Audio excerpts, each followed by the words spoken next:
Bon, on est lancé, j'ai appuyé sur le petit bouton d'enregistrement, donc on est fin prêt. Euh, alors, bon, Guy Voyer, déjà, bonjour, bienvenue sur le podcast. Bonjour. Alors, ça fait plaisir de vous recevoir. Vous m'avez été mentionné par...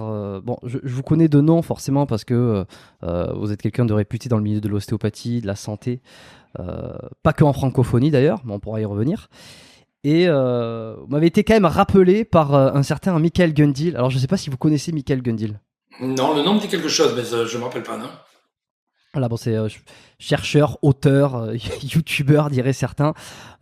Et justement, on parlait dans un des épisodes que j'ai fait avec lui, j'ai fait 2 épisodes avec lui. On parlait des fascias, on parlait des muscles, des étirements. Enfin, on a essayé de couvrir sur ces choses-là qui tournent autour de l'entraînement et de l'augmentation de la masse musculaire. Et à cette occasion, il me disait, bah tiens, tu devrais voir, essayer de rentrer en contact avec Guy Voyer, qui a beaucoup parlé de fascia, qui a beaucoup étudié le sujet-là et qui sera peut-être plus en mesure de répondre et d'aborder ces sujets-là. Bon, donc c'est ce qu'on va essayer de faire. On va essayer de parler un peu de fascia. Je pense qu'il y en a beaucoup qui savent pas ce que c'est. Pas que des. Alors, les professionnels de santé s'imaginent ce que c'est. Voient à peu près ce que c'est les fascias, bien sûr, et encore que. Mais tous les sportifs. Encore que. Exactement. C'est la raison pour laquelle on va y revenir. On va parler aussi des ailes doigts, qui est un peu la technique, qui est une des méthodes que vous avez développées ces dernières années. Exactement, oui. C'est ça. Voilà, on va essayer de couvrir pas mal de choses sur la santé, sur la compréhension du corps. Et avant ça, j'ai une petite, on va dire une religion sur le podcast, c'est que j'aime bien demander à mes invités de se présenter avant de démarrer. Après, dans quel sens? Au niveau de personnellement, ma famille, etc. Ouais, alors votre famille peut-être pas, mais comment vous vous présenterez? Par exemple, si je vous dis Guy aujourd'hui, qui êtes-vous? Qui êtes-vous? Je suis surtout un formateur et un thérapeute. Un formateur et un thérapeute, alors en tant qu'ostéopathe et médecin du sport, mais enfin c'est plus un mélange de toutes ces techniques qui me permettent d'avoir une application thérapeutique assez holistique, globale, tout en ayant une grande précision. J'essaie d'avoir la meilleure des précisions au niveau des connaissances scientifiques, anatomiques, biomécaniques, de façon à pas faire tout et n'importe quoi. Ça n'empêche pas que je rende une grande liberté à l'intuition, à ce côté mélangé qui qualifie un petit peu l'ostéopathie, qui est le mélange de l'art et la science. Est-ce que vous suivez ce qui se fait sur les réseaux, je sais pas, sur des chaînes YouTube, sur des podcasts, sur des Plus choses trop, plus trop, non, non? plus trop, parce que je m'occupe beaucoup de formations, j'ai beaucoup de, j'ai un emploi du temps qui est surchargé, donc j'ai pas trop le temps, si ce n'est que par le fait que mes étudiants m'expliquent, etc. J'ai fini là tout à l'heure à 2 heures du matin un cours que je donnais à des Américains justement sur les ailes doigts au niveau de la colonne vertébrale et de l'embryologie par Zoom. On travaille beaucoup par Zoom en théorie avec beaucoup de professionnels aux États-Unis. C'est vrai que je suis surtout à travailler avec des anglophones, puisque maintenant, depuis qu'il y a eu le Covid, j'ai quitté totalement le Québec, Montréal, et j'y suis peu retourné. J'envisage pas non plus trop d'y retourner pour l'instant. Voilà. Alors moi, si vous voulez, le mélange que j'ai, c'est au travers de mon parcours professionnel. J'ai commencé comme entraîneur, j'étais physiothérapeute, ostéopathe, médecin du sport, j'ai travaillé dans ce domaine-là. Donc j'ai toujours orienté mon travail sur, il n'y a pas un seul patient que je traite qui n'a pas, in fine, des exercices à faire.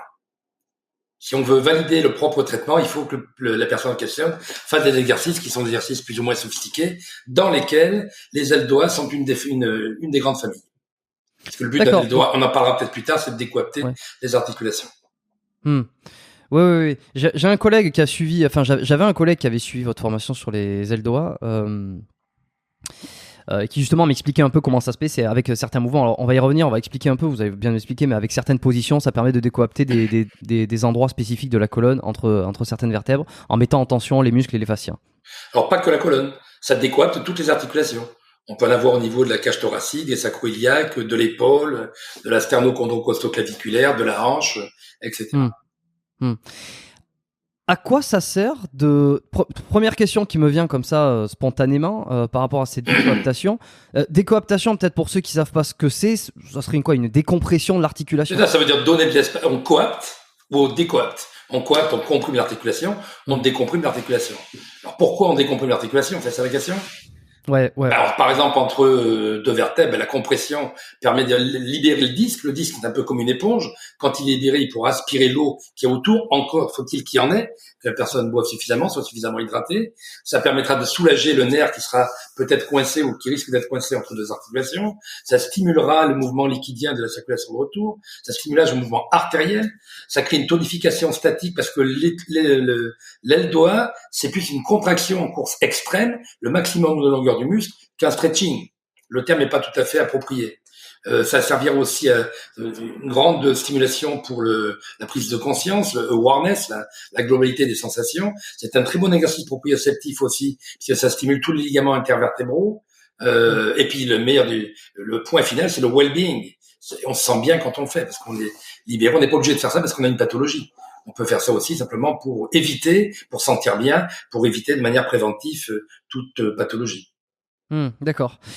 Donc vous, en fait, quand vous traitez, ou en tout cas la vision que vous avez, c'est que un patient après un traitement ne doit pas repartir sans exercice à faire. C'est-à-dire qu'il n'existe pas de décorrélation entre la thérapie passive et on va dire plus active.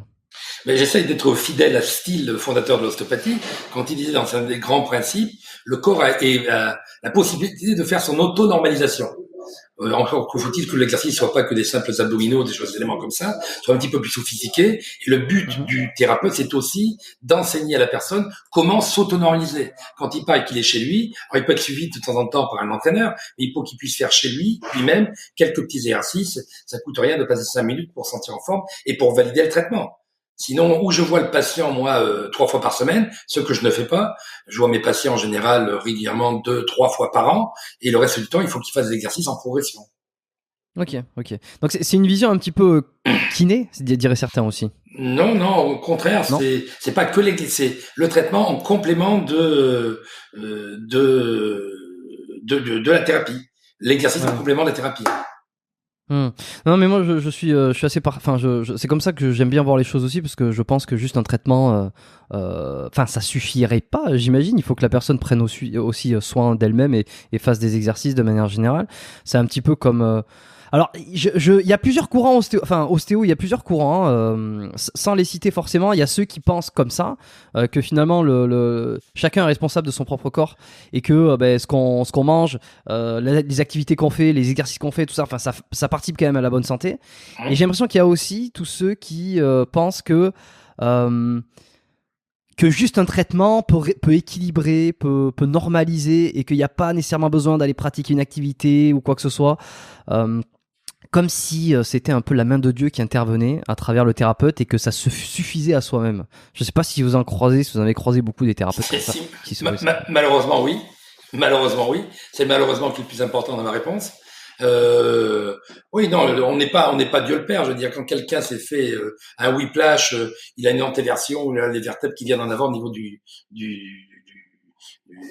rachis cervical. Cette personne, quand les vertèbres cervicales C6, C7 par exemple, les D1, sur lesquelles sont attachés le péricarde, moi mon lien c'est, puisqu'il a des problèmes de tachycardie, etc., avant de m'occuper du cœur, je vais d'abord redresser le côté cervical. Je vais donc peut-être pomper, normaliser, faire des double TLS, faire des ajustements. Et après, il faut que ça reste. Si je veux que ça reste, il faut que je donne des exercices de prise de conscience, d'aile doigt, de renforcement musculaire, peut-être de proprioception du rachis cervical pour qu'il soit bien placé. Et quand il fera tout ça, on pourra après s'occuper du péricarde. C'est quand même tout est lié. C'est la vue que j'ai. Et c'est pas en un traitement qu'on va pouvoir à la fois et soigner le péricarde et soigner le rachis cervical. Le but, quand on en est là, c'est d'éviter que le gars ait une chirurgie. Sinon, il va avoir une chirurgie pour fixer les vertèbres cervicales avec un rod, avec une fixation métallique. C'est ça la réalité du terrain. Donc, on peut être un petit peu ésotérique si la personne n'a rien. Moi, malheureusement, je soigne des gens qui sont malades ou qui sont blessés. Quand je soigne un sportif, beaucoup de sportifs professionnels, ils viennent me voir parce que ce qu'ils veulent, c'est reprendre le puits de leur travail, parce que sinon, ils n'ont pas d'argent, c'est très terre à terre, et puis ils risquent de faire bouffer la place par un remplaçant. Voilà, la réalité est très terre à terre. Donc, on peut pas se permettre à ce moment-là de faire un traitement qui marchera peut-être. Là, il faut que ça marche à tout prix. Parce qu'avec les sportifs professionnels, c'est la loi de la vérité. Eux, ils veulent pas savoir, pas le comprendre, ils veulent simplement le résultat. Complètement, ouais. Comment ça vous est venu ça? Est-ce que dès les débuts, dès les premières, années d'ostéopathie, vous avez de suite fait le lien entre les exercices, enfin, avec tout cet ensemble qu'il fallait faire, ou c'est venu petit à petit en intégrant Non, non, en pratique? pas du tout. D'ailleurs, j'ai le souvenir, il y a une quinzaine d'années, j'étais assistant à une thèse de sommet d'étudiants qui voulaient à Toronto être gradués en ostéopathie. Et l'un a eu le malheur de dire après, à la fin de sa thèse, qu'il voulait faire des exercices. On n'a pas accepté sa thèse. Grande colère du directeur de l'école de Toronto à l'époque, qui a dit, un ostéopathe n'est pas là pour faire des exercices, Hmm. c'est un scandale, ne mélangez pas. Il y a les entraîneurs et puis il y a les ostéopathes. Il faut pas mélanger tout ça. Moi, le hasard fait que j'ai commencé en étant étudiant tout jeune. J'étais sportif, je faisais du sport de haut niveau, dans le judo, donc ça n'avait peut-être aucun rapport avec tout ça. Et j'étais toujours branché sur le sport et l'exercice. J'ai commencé donc comme entraîneur. En même temps, j'ai fait kiné et ostéopathie, donc je suis rentré un peu dans la thérapie. La thérapie m'a amené à la médecine, mais j'ai toujours eu le lien entre l'exercice et la validation du traitement par l'exercice. Ok, On ok, peut pas ok. remettre une vertèbre en place à quelqu'un et lui dire tiens, elle va rester toute seule. Ça n'a pas de sens. Ou alors on Hmm. dit ça va pas tenir, on le sait, on lui dit de revenir 3 fois par semaine, comme font les kinés. Et comment vous vous placez là en termes dans le milieu médical? Est-ce que vous vous sentez médecin, ostéo, thérapeute? Je veux dire, c'est quoi le placement et surtout les critiques que vous avez pu C'est avoir avec tout ça, quoi? c'est de plus en plus difficile parce que effectivement, je renie pas du tout ce que j'ai fait en médecine, ça me sert énormément, surtout à l'approche diagnostique. Mais ostéopathe, puisque l'ostéopathie, du moins en Europe, change dans le mauvais sens de plus en plus, ça devient de plus en plus difficile. On fait une médecine ostéopathique, c'est-à-dire un concept philosophique qui est plus linéaire, qui n'est pas dans le paradigme de la complexité, de toute l'interaction, du tout le processus, plutôt que des procédures. Ça devient difficile. Ça devient très difficile. J'ai malheureusement peur que le mot ostéopathie disparaisse.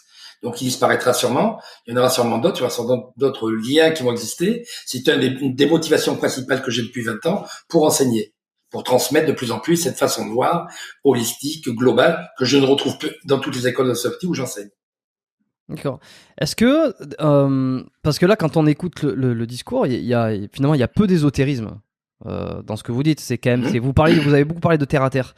Euh, Est-ce que les gens vous prennent pour un ésotérique aussi? Non, non, Est-ce que les médecins, non, jamais. non, non, pas du tout. Non, non, un tiers ou un quart de ma clientèle que j'ai aux États-Unis sont des médecins. Donc j'ai beaucoup de médecins que j'ai en thérapie qui, quand ça tombe sur eux, quand ils en ont besoin, tout d'un coup ouvrent les yeux différemment. Et je tiens avec eux un discours adapté à un médecin, c'est-à-dire qui comprend mon langage. Ça ne change rien à ma Hmm. pratique et ma technique. Alors l'ésotérisme, il ne faut pas confondre. Là, par exemple, je vais enseigner, je vais aller en République dominicaine pour enseigner aux Américains des cours sur le crânien. Donc on travaille aussi sur le crânien, je travaille aussi sur l'écoute, le toucher, mais ça ressort du domaine ésotérique. C'est la grande méfiance qu'il faut avoir. Ça peut être un art, une science, mais c'est facile sous prétexte de non-connaissance ou de faire un petit peu n'importe quoi, de dire oui, mais c'est ésotérique.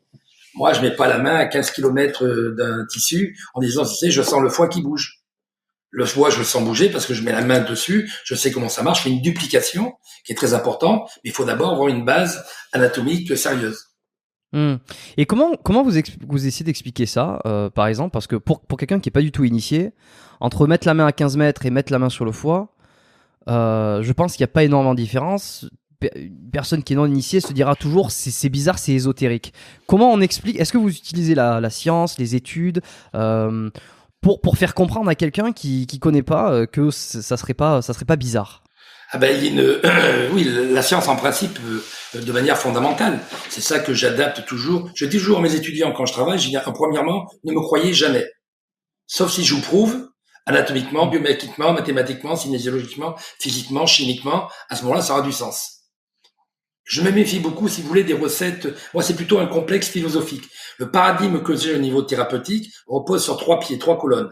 La première colonne, c'est les fascias, le conjonctive tissue, le connective tissue, comme disent les Anglais. Ils ont un mot extraordinaire, connect, link. Ça, c'est très bon.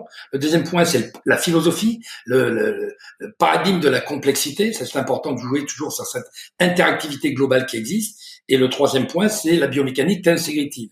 Je m'intéresse pas du tout à la mécanique analytique du coude. Tout est lié. Puisque tout est lié, il faut avoir une biomécanique. On parle de complexe lombo-pelvie-fémoral. Je vais jamais faire Mm. le travail de la hanche, ça m'intéresse pas. Ça marche pas biomécaniquement. C'est une anatomie, une biomécanique que j'ai étudiée sur les cadavres. Et comme je passe pas mon temps à traiter des cadavres, je traite des gens vivants, ça n'est pas du tout la même biomécanique. La Mm. biomécanique de mon ancien prof, Kapanji, que j'ai eu quand j'étais dans la région parisienne, est excellente. C'est une très bonne anatomie, plus que biomécanique, pour le cadavre. Et manque de peau, on travaille pas sur les cadavres, c'est pas la même chose. On travaille avec un lien général. C'est complètement différent comme approche. Et Mais ça, c'est qui est le... Non, pardon. vas-y. Ça, c'est la réalité du mot global. Tout le monde parle de global, d'holistique, de généralité. Et encore faut-il le faire dans la pratique. Et alors quand on pense, ou quand on tape Guy Voyer par exemple sur internet, c'est un truc qui apparaît beaucoup avec les ailes doigts, c'est les fascias. Qu'est-ce qui fait que vous avez plongé à fond dans le fascia, plus que, j'en sais rien, plus qu'un par exemple un Barral, ou plus qu'un autre ostéopathe qui serait réputé, admettons. Comment vous avez découvert ça, et pourquoi le fascia prend pour vous une place énorme sur la santé, sur le corps? Alors le hasard a fait que quand j'ai commencé à disséquer il y a bientôt presque 40 ans, je m'intéressais toujours à cette peau qui avait sur les muscles, qui s'accrochait sur les os, qui s'accrochait sur le ligament, qui s'accrochait sur les viscères, et une espèce de peau qui s'accrochait à tout. Tiens, j'ai dit, mais alors il y a un lien, puisqu'on accroche ça à ça, quand je bouge l'un, je bouge l'autre. Après, ça s'appelait fascia. Qu'est-ce que c'était le fascia? J'ai regardé, ces mots n'existaient pas, tout le monde disait c'est une peau qui recouvre, etc. J'ai regardé sa composante chimique, toutes les composantes qu'il y a au niveau des cellules, toutes les composantes importantes, tout ce qu'il y a au niveau des fibres, de collagène, de réticuline, d'élastine, et après tout ce qu'il y a au niveau de la matrix, ce qu'on appelle les glycosaminoglycanes, c'est-à-dire des gros liens importants qui va permettre d'hydrater, de bouger l'eau. Et puis après, j'ai associé tout ce côté pratique, fondamental, scientifique, à tout ce que j'avais appris dans les écoles d'ostéopathie en tant qu'étudiant ou même en tant qu'auditeur, où c'était relativement ésotérique. On parlait du MRP, mais on n'arrivait pas à expliquer ce que c'était. Quand j'ai des fois entendu que c'était la lune qui bougeait, qui tournait, qui bougeait les liquides du corps, enfin un tas de trucs farfelus, alors que la réalité, qu'on apprend dans n'importe quel livre d'études tissulaires, que ce soit en médecine, en chiropraxie, en ostéopathie ou en je sais pas trop quelle pathie, ce sera la même chose, la base sera la même. C'est ça qu'il faut d'abord respecter. Il faut l'étudier. Et après, cette étude des fascias m'a permis de voir un élément de plus en plus riche. Il s'avère que depuis une quinzaine d'années, ça devient un mot à la mode. Donc maintenant, on a les deux côtés de la mode. On a les bons côtés qui font d'approfondir la recherche et les nouveaux côtés qu'on raconte un peu tout et n'importe quoi. Ça devient très intéressant maintenant. De plus en plus de personnes y pensent, y travaillent. J'ai eu, il y a quelques mois, un groupe de gynécos que je rencontrais complètement par hasard, puisqu'en fait, j'allais pour me faire enlever une verrue plantaire. Dans le même cabinet de sa femme, il y avait le gynéco. Quand il est arrivé, on a commencé à discuter. Il m'a dit, mais ça m'intéresserait qu'on ait 7 ou 8 chirurgiens en gynéco, et on aimerait bien nous fassiez un cours sur les fascias, parce que pour les voies d'abord, c'est-à-dire les voies où on va couper les tissus pour avoir une approche chirurgicale, on voudrait arrêter de couper tout et n'importe quoi. Ça veut dire que maintenant, la vue change. Avant, quand on voulait changer quelque chose au niveau chirurgical, il fallait aller dedans. Maintenant, on fait attention à ce qu'on coupe, parce qu'on sait que sinon, il y aura des adhérences, ça va poser d'autres problèmes qui n'étaient pas prévus. Avant, la médecine disait, moi, je travaille aujourd'hui au niveau du symptôme. Maintenant, certains médecins commencent à se penser, à se dire, il faut que je fasse gaffe pour qu'ils payent ça 3, 4, 5 ans plus tard. C'est une approche ostéopathique. Alors maintenant, beaucoup d'ostéopathes perdent cette approche-là. Beaucoup de médecins la gagnent. Pour ça, je peux plus trop me définir. Est-ce que je suis médecin? Est-ce que je suis ostéopathe? En fait, je m'en moque un peu. Je suis thérapeute et je veux le bien-être dans une philosophie complète, globale du patient. Je crois que j'avais déjà entendu pendant les études, alors je sais pas si c'est quelque chose qui est avéré, que si on prend l'ensemble des fascias du corps, donc toutes ces aponévroses qui recouvrent tout, qui entrelacent toutes les structures du corps, si on prend uniquement le fascia, les fascias, et ça pourrait tenir debout, une espèce de un corps, si on enlève tout le reste. Mais c'est le cas. Pas plus tard qu'hier soir, quand je faisais le cours, j'expliquais aux étudiants, je leur montrais des dissections en disant que quand on coupe le tronc entre L2 et L3, on ne rencontre aucun os. Donc, ça veut bien dire que ce ne sont pas les vertèbres qui supportent les os. Et je leur ai fait la démonstration suivante. C'est parce que vous avez un tas de fascia. J'ai pris une feuille de papier. Je l'ai mis sur la table, la feuille de papier. Je leur ai dit, voyez, ces fascias, là, quand ils sont roulés comme il faut, ils sont capables de supporter le poids du corps.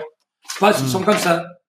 Et si on a des orientations correctes, alors il n'y en a pas un. Il y en a des centaines. Donc, ça suffit largement pour supporter tous les poids du corps. C'est plus des tensions, c'est un management de la tension plutôt qu'un management des compressions. C'est ce qu'on appelle la tasségrité. Le phénomène de tasségrité, ça existe depuis, c'est les Américains, les architectes américains qui ont découvert ça, Buckminster Fuller en 1915 quand ils ont construit le pont de San Francisco. On l'applique en médecine depuis la Deuxième Guerre mondiale, ça fait maintenant 70 ans. Il faudrait peut-être se réveiller dans ce sens-là. C'est plus les vertèbres qui portent quelque chose. D'ailleurs, la meilleure preuve des vertèbres qui ne portent rien, quand vous regardez le bassin, le sacrum, il repose sur rien du tout. Ouais. Il faut quand même qu'on arrive à imaginer que ce bassin il bouge, on laisse accouliac en permanence, et pendant 100 ans, comme deux bookends, comme deux livres qui vont bloquer une colonne de livres, maintiennent le bassin pendant 100 ans et il tombe pas. Donc ça veut dire que c'est bien en suspension, c'est pas des pressions. Si je veux porter une bouteille de bière, je prends un plateau, je mets la bouteille de bière comme ça. Pour le bassin, c'est pas comme ça que ça marche. Il est tenu entre deux. Et c'est entre deux de tenir et bouger. Ça tient quand on saute, quand on bouge. Et ce, pendant toute votre vie, pendant 100 ans. C'est quand même extraordinaire. Donc ça veut dire c'est bien les tensions, les suspensions qui vont permettre de manager tous les éléments de votre corps. On s'aperçoit qu'ils sont tous sous-tendus par des éléments en tension. Ces éléments en tension s'appellent du fascia, du tissu conjonctif. Est-ce que le muscle est considéré comme du fascia? Non. Le muscle n'est pas du tout un fascia. Le muscle, c'est une protéine complètement différente. Alors, il y a du fascia autour du muscle qu'on appelle l'épimésium. Il y a du fascia dans le muscle qu'on appelle l'endomysium. Il y a du fascia dans les myofibrilles qu'on appelle l'épimésium. Les différents tendons sont séparés par des fascias. Le muscle, c'est pas un fascia. D'ailleurs, quand on parle du tendon, ce n'est que les différentes couches faciales qui vont se réunir, qui vont changer de nom. Elles vont s'appeler tendons. Le tendon, à un moment donné, il va se coller sur le périoste. Le périoste, c'est la peau de l'os. C'est un fascia. Il a changé de nom, on l'appelle périoste. Puis il va continuer par un ligament. Ça change de nom, mais c'est le même tissu. C'est toujours le même fascia. Ce fascia va accrocher à un viscère. Ça va être un péritoine. Ça a changé de nom, mais c'est toujours un fascia. Donc, si vous voulez, le fascia est en continuité. Il a changé de nom anatomique parce qu'on a vu des éléments bien séparés, très analytiques, mais ça n'a pas de, c'est toujours le même tissu et la même composante. Et en parlant de périoste, comment se fait-il que les périostites se déclarent sur le tibia et pas ailleurs? Non, on en a ailleurs. J'en ai eu moi-même sur la rotule, sur la patella. Une périostite. J'ai eu une périostite sur la patella, oui, exactement. Quand j'étais résident, justement, je faisais un footing tous les matins dans une colline. Bien entendu, j'oubliais de faire de l'échauffement, quoi que ce soit. Je montais dessus, il y a une pente à côté. Je faisais pas d'étirement après parce que je prenais vite ma douche pour prendre le travail. Et puis, au bout de 2 mois, 3 mois, j'ai eu une douleur intense au niveau de la patella. Quand je m'arrêtais de bouger, j'avais pas mal. Quand je reprenais, je pouvais plus courir du tout, j'avais mal. J'ai fait des radios, des clichés, on voyait pas grand chose. Et puis, au bout d'un moment, on a vu effectivement, que j'avais une périostite. Ok. Voilà, et donc la douleur était superficielle. Elle n'était pas sous la rotule. Elle était pas. Non, exactement. Elle était sur la partie superficielle par les insertions au niveau des parties du quadriceps. Mais vous avez raison, c'est souvent au niveau du tibia. C'est vrai, c'est souvent au niveau du tibia. Est-ce que c'est parce que les contraintes sont plus importantes à cet endroit-là plutôt qu'à un autre endroit au niveau du corps, au niveau des os? Oui, et puis c'est moins bien irrigué. C'est pour ça qu'on parle aussi de compartiment de syndrome. Quand on arrive à bloquer c'est très facile de bloquer la circulation sur un tibia. Si le fascia n'est pas lui-même justement suffisamment extensible, quand le muscle se contracte, il grossit et il comprime tout ce qui est à l'intérieur. Il va pas comprimer l'artère, elle résiste. Il va pas comprimer le nerf, il résiste. Il comprime la veine qui va s'aplatir. Et ça fera un compartiment syndrome, on pourra plus marcher. C'est le même principe. Comme cette région est plus sensible pour ça, on a plus facilement des compartiments syndrome ou des fascites ou des périostites, etc. D'accord. Et quelles sont les autres pathologies dues au fascia, enfin des pathologies de fascia, parce que là il y a le périostite, c'est le fascia qui recouvre l'os. Quelles sont les pathologies, les douleurs, les problématiques qui peuvent arriver avec les fascias les plus courantes? Quand on parle de myosite, ce sont les fascias du muscle qui vont s'enflammer. Quand on parle de tendinite, ce sont les fascias du tendon qui s'enflamment. Quand on parle de fascite plantaire, c'est les fascias plantaires qui vont s'inflammer. Quand on parle de tennis elbow, de tendinite ou de golf shoulder, etc., ce sont les inflammations des fascias. Quand on parle d'une capsule, d'un ligament, d'une synoviale, c'est du tissu facial. D'accord, donc à peu près toute pathologie finalement structurelle met en cause le fascia, quelque part, à un moment donné. Il y a souvent un lien, exactement. Ça, on peut pas dire tout met en cause. Quand on a une fracture orthopédique, ça n'a aucun rapport avec le tissu facial. Mais effectivement, après, quand on a déchiré, quand on a cassé un os, on a cassé l'os compact, mais on a cassé le périos aussi. Donc on a aussi quelque part déchiré une tension faciale. Et alors, votre avis sur les tendinites, depuis allez, peut-être les 5 dernières années, j'ai l'impression que les tendinites, c'est quelque chose qui arrête pas d'être remis en question, entre tendinite, tendinopathie, ténosynovite. Enfin, je veux dire, il y a plein de. On essaie de comprendre, de compartimenter, de dire en fait, c'est pas une inflammation, ça serait une réorganisation des fibres, etc. Il y a beaucoup les kinés, les études qui s'emparent un peu de ce sujet-là à un moment donné pour remettre en cause que tout ce qu'on a toujours cru n'est pas le cas. C'est quoi? Et alors là, comme vous avez mentionné les tendinites dans les problèmes de fascia, c'est quoi votre avis et qu'est-ce que aujourd'hui, Quelle est votre opinion dessus? Alors, une des parties de ce que vous avez dit quand vous parlez de réorganisation tissulaire, c'est le cas. Par exemple, prenez une tendinite du tendon d'Achille. Le tendon d'Achille n'existe pas. Il y a 6, 7 couches de tendons qui vont venir des différents muscles qui composent le tendon d'Achille, le triceps, que ce soit au niveau du solaire, des jumeaux internes, externes, et différentes entre les dents. Il y a à peu près 6 ou 7 couches de fascia, ce qui fait que quand ça va arriver sur le tendon, il va y avoir 7 couches de fascia parallèles qui vont se réorganiser entre elles.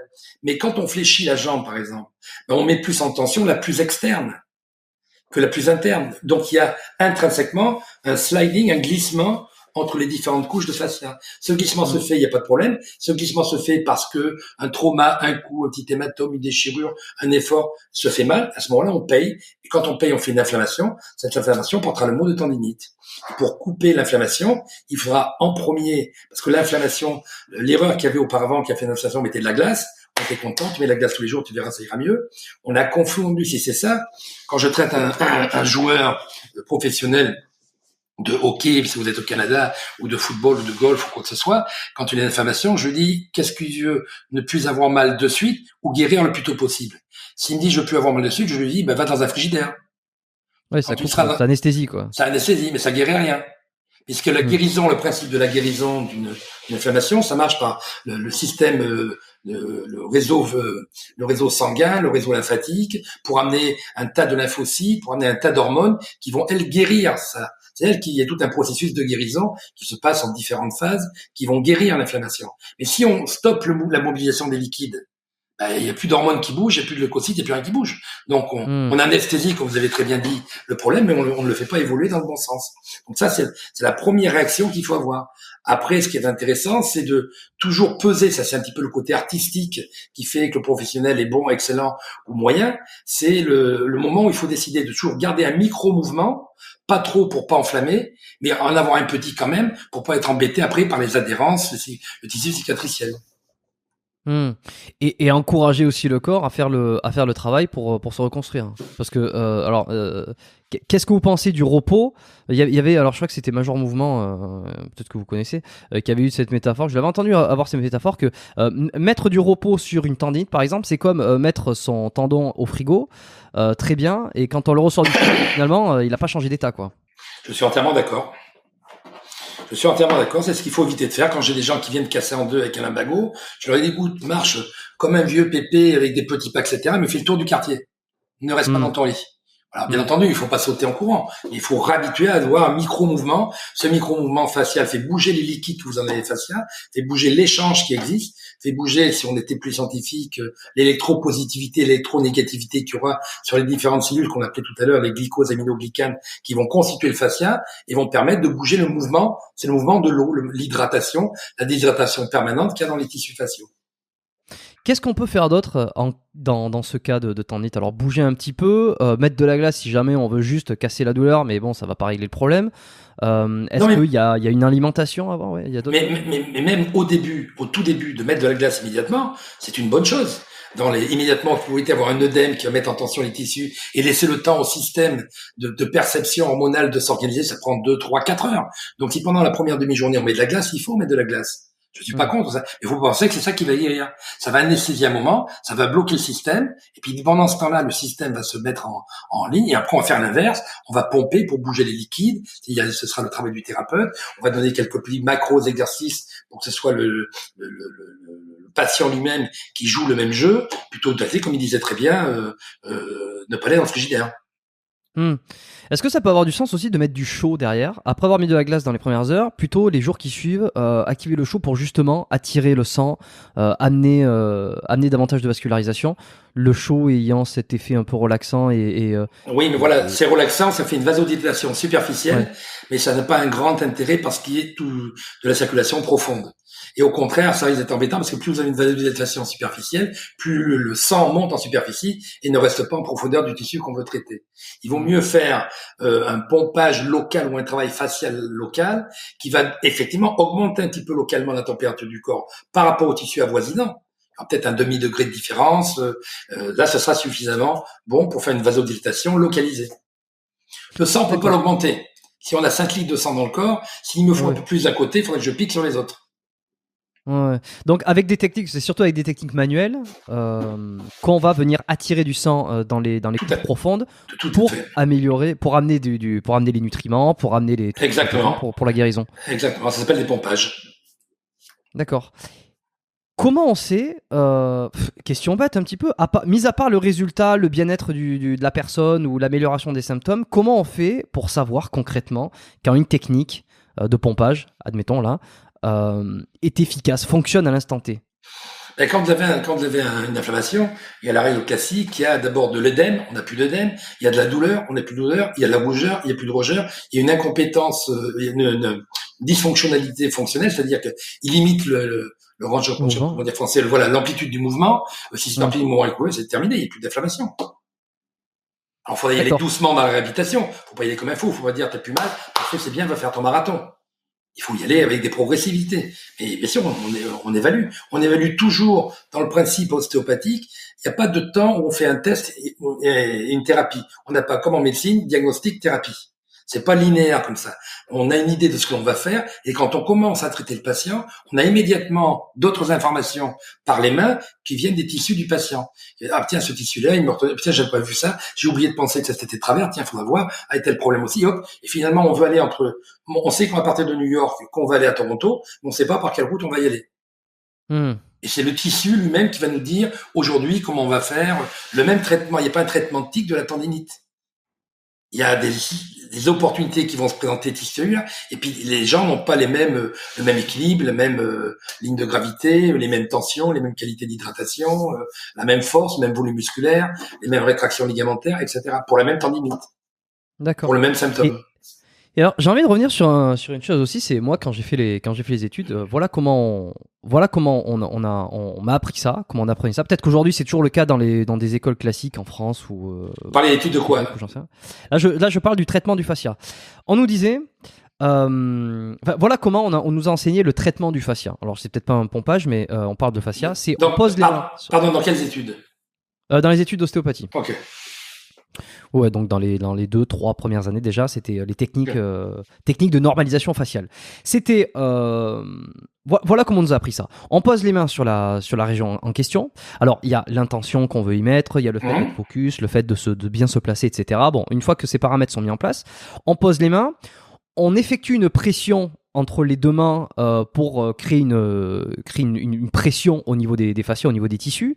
Et ensuite, après avoir mis cette pression, on va mettre une tension, donc en écartant les mains, en écartant les doigts, pour créer une tension sous les doigts. Et à ce moment-là, ce qui va se passer, c'est que le fascia, avec cette pression-tension, va commencer à se réorganiser tout seul, va commencer à bouger d'un côté, de l'autre, va faire des vagues, jusqu'à obtenir un point que je sais plus exactement le nom, le point, le steel point, voilà, c'est ça, le steel point, qui en fait, il va se réorganiser tout seul, il va gonfler parce qu'il va se gorger de sang, et c'est à ce moment-là que la technique est considérée comme terminée. Voilà comment on me l'a appris, voilà comment peut-être c'est toujours appris dans les écoles. J'ai envie d'avoir votre avis sur ça. Mon avis, je vais être un peu méchant, j'espère que c'est plus appris comme ça. Alors il y a une partie de ce qui est vrai dans ce que vous décrivez, mais dans ce qui est énuméré, c'est pas tout à fait ça. D'abord, on va revasculariser le fascia se vascularise pas. Il est vrai qu'on va avoir une intention. On dit qu'on a toujours une intention, une duplication, une attention et une induction. Ça veut dire quoi? Ça veut dire qu'effectivement, quand on veut traiter quelqu'un, est-ce qu'on veut le tuer? Est-ce qu'on veut lui faire du bien? Est-ce qu'on veut prendre du temps? Voilà. On a donc l'intention de ce qu'on va faire. On veut participer, faire un échange de discussion entre les mains et les tissus du patient. Ça, c'est une base. Après, effectivement, on va dupliquer. C'est-à-dire dupliquer, on a dans sa tête la connaissance anatomique, non pas du muscle, mais de la direction des fibres du fascia. Parce que, par exemple, si on prend le psoas, il y a la direction du fibre, le fascia iliaca, il est complètement perpendiculaire. Donc, si je traite le fascia, je vais surtout pas dans le sens du muscle. Pourquoi? Parce que quand on met les mains, quand vous dites on fait une pression, on fait plutôt une stimulation du mouvement du liquide qu'il y a dans ces fibres qui sont des tubes de collagène. Si je travaille perpendiculaire au tube, j'arrête l'eau. Donc, c'est pas le bon signe. Au contraire, ce que je veux, c'est mobiliser cette eau. Je veux pas faire que de l'écoute, ce que j'ai entendu un petit peu là, j'avais l'impression. Si je fais que de l'écoute, c'est bien, je suis étudiant, je veux savoir ce qui se passe dessous. Et quand on veut traiter, quand on veut bouger un liquide, il n'y a pas 36 solutions. Je fais une aspiration ou je fais une poussée. Pour ça, quand on a vos mains, comme vous dites, moi, je donne toujours une fois, je dis grand, petit, petit, grand, petit, petit, grand, grand. C'est-à-dire qu'on fait grand, petit parce qu'on va créer une succion d'une main, grand pour maintenir la tension, petit grand et on relâche les tissus. Ce sera cet échange pour bouger dans le sens des fibres de tube de collagène, le mouvement liquidien qui existe à l'intérieur des deux couches du fascia. Parce qu'il y a quand même toujours deux couches. Et bien entendu, pour ça, on a une posture, etc. Et après, on va faire une induction. Donc, ce qui est vrai, on va faire une induction. Et puis, après, le temps donnera, la répétition donnera, en fonction de la gravité du tissu, la réaction tissulaire pour avoir une bonne guérison. Et c'est pas j'appuie dessus, je pompe, etc. Voilà. Oui, il faut bien d'abord avoir le sens de l'anatomie, de la direction des fibres. Sinon, on met les mains de travers. Et là, ça devient grave. Et alors cette idée, alors enfin c'est pas cette idée, c'est qu'en posant les mains, on va sentir le fascia qui va bouger sous les mains. Ça a été un grand débat pendant les études entre ceux qui sentaient que ça bougeait dans tous les sens sous les mains, ceux qui pensaient que ça bougeait pas, ceux qui avaient l'impression que ça bougeait parce qu'on leur disait qu'il fallait que ça bouge alors qu'en fait ils étaient pas sûrs que ça bougeait. Bon, ça c'est toujours les grandes questionnements ostéopathiques, mais sur le fascia en lui-même. Pareil pour les fascias, les mouvements crâniens ou autres, c'est une question fondamentale. Ça s'appelle la différence entre l'écoute et le toucher. Quand on touche, l'écoute, on écoute, c'est différent. On peut être en train de parler tous les deux, on s'entend, puis tout d'un coup, je dis, tiens, on va essayer d'écouter ce que dit Noémie là-bas à 20 mètres. Et tout d'un coup, on va l'entendre, parce qu'on va pas se bouger, on va se déplacer, mais on a envie de l'écouter. Donc, on va entendre ce qu'elle dit. Alors qu'avant, on parlait entre nous, on savait même pas qu'elle existait. C'est la même chose quand vous avez un chef d'orchestre qui est entraîné, il a 80 musiciens en face de lui, toi là, le violon, là, t'as fait une fausse note. Alors que nous, on n'entend rien du tout. Au niveau du toucher, on est entraîné aussi. Comme on sait, on a une duplication, on connaît très bien l'anatomie de ce qu'il y a, on est capable de savoir ce qui bouge et ce qui bouge pas. Moi, pour régler le problème avec ça, j'organise toujours, dès le début avec les étudiants en cours, qu'on appelle le GOT, le General Osteopathic Treatment, où ils apprennent la différence entre écouter et toucher. Alors, je vais vous donner un exemple très simple. Je leur fais mettre la main sur le sternum et je leur dis de respirer et de souffler. Vous sentez que le sternum bouge? Ah oui, ça bouge, ça monte quand on inspire. Tout le monde le sent. Je dis parfait. Maintenant, vous allez essayer de sentir s'il y a autre chose qui bouge. Certains disent, comme vous avez très bien dit, je sens rien, je sens pas. Celui qui me dit je sens, j'ai dit voilà, on bouge pas. Maintenant, tu vas sentir le même tissu qui a un rythme régulier, et moi je vais te faire respirer différemment. Je vais te dire inspire. Je vais te faire respirer 3 fois par minute. Il verra bien s'il sent 3 fois par minute le mouvement, ou il sent un autre mouvement 10, 12 fois par minute. À ce moment-là, il sent effectivement les deux mouvements, l'un qui a été qualifié par le MMP, un mouvement liquidien, et l'autre qui est un mouvement respiratoire, mécanique classique. Mais ça, c'est une éducation. Le chef d'orchestre, il n'entend pas le musicien tout seul. Quand on goûte un vin, on apprend d'abord, quand on veut être taste vin, à boire un verre d'eau salée pour ça c'est le sel. Un verre d'eau sucrée, ça c'est le sucre. Un verre d'eau salée, d'acide, ça c'est acide. Ça c'est tannique. Et après on mélange tout. Et puis après, une fois qu'on a été éduqué sur ces goûts, dans la bouteille de vin, je sens effectivement celui est un peu plus acide, un peu plus sucré, un peu plus tannique, etc. C'est plutôt un Bordeaux qu'un Bourgogne, etc. Et pour le toucher, c'est pareil. Il faut qu'on s'entraîne à toucher. Il y a une gymnastique, il y a des exercices pour ça, pour sentir la différence entre l'écoute et le toucher. Vous savez très bien que si vous prenez vous-même, alors c'est pas pareil, apparemment si vous faites ostéopathie, c'est un peu différent. Enfin, quelqu'un qui prend la main de quelqu'un en tirant, il peut sentir si le coude ou l'épaule qu'il ne touche pas est tendu ou pas tendu. Tout le monde arrive à le sentir. Bon, s'il le sent au niveau du coude, je vais faire en sorte qu'il le sente au niveau de l'épaule. Et peut-être qu'il le sentira au niveau du cou. Et peut-être qu'il le sentira au niveau du crâne. Voilà. Différents niveaux de sensation. C'est un entraînement. C'est ce qu'on fait dans le GOT. Effectivement, d'emblée, moi je fais toujours le test au début aux étudiants. Je leur explique d'abord la biomécanique des os du crâne et je leur montre maintenant, on sait très bien que les os du crâne ne bougent pas. C'est les fissures qui vont être mobilisées. Ça, on en a la preuve, pareil, sans aucun problème. Je reproche pas à nos ancêtres d'avoir dit des bêtises. La science n'était pas là il y a un siècle que maintenant. Et heureusement qu'ils étaient là, sinon on n'existerait pas. J'ai toujours une très profonde reconnaissance pour les Sutherland, etc., tous ces gars-là. Même c'est ce qu'ils ont dit, et aujourd'hui, en partie faux. Ça me gêne pas. Moi, ce que je dis, dans 50 ans, tout le monde me dira, Guy a dit un tas de conneries, etc. C'est normal, c'est le loi de la science. Donc, il faut d'abord qu'ils aient cet entraînement associé à la connaissance, et puis ça pose aucun problème. Et je leur dis, moi, quand j'étudiais, j'ai mis 3, 4, 5 ans avant de sentir quoi que ce soit. Donc, si vous vous sentez en une journée, ou vous êtes fou, ou alors vous êtes des escrocs, vous dites pas la vérité. Il est normal que quand on commence, on ne sente pas, ça prend du temps. On n'est pas chef d'orchestre en un jour, on n'est pas taste-vin en un jour, on n'est pas un expert du parfum en une journée, on n'est pas un expert du toucher en un jour. Oui, mais j'en avais déjà discuté ça avec d'autres thérapeutes sur ce podcast, justement sur ceux qui sentent très très vite des MRP, des crâniens, des fascias très profonds dès la première année, dès les premiers cours. C'était toujours assez stupéfiant d'entendre ça et à se demander si certains n'avaient pas plus une main que d'autres. Mais ça existe. De même qu'il y a un qui a une oreille musicale plus qu'un autre, un qui a plus de goût qu'un autre, ça c'est normal. Il y a effectivement un certain niveau après, il y en a un qui sera toujours meilleur que les autres. Ça, ça me gêne pas. Il y en a un qui court plus vite que l'autre, il y en a un qui sera plus fort que l'autre, il y en a un qui sera, voilà. Il y en a un qui a plus un sens de l'odeur que l'autre. Je reprends ma musique, il y en a un qui a plus ils apprennent tous les deux le piano, puis il y en a un qui sera meilleur que l'autre. Bon, ça suit le même cours. Et j'avais un prof qui disait justement pour continuer sur la métaphore un peu d'arriver à différencier les différents mouvements, c'était et c'était en viscéral. Lorsqu'il nous apprenait ça en viscéral, il nous disait en fait il se passe plein de choses, on entend plein de choses, mais c'est un petit peu comme une musique. Il va y avoir la guitare, la batterie, la basse, le piano, le ceci, le cela.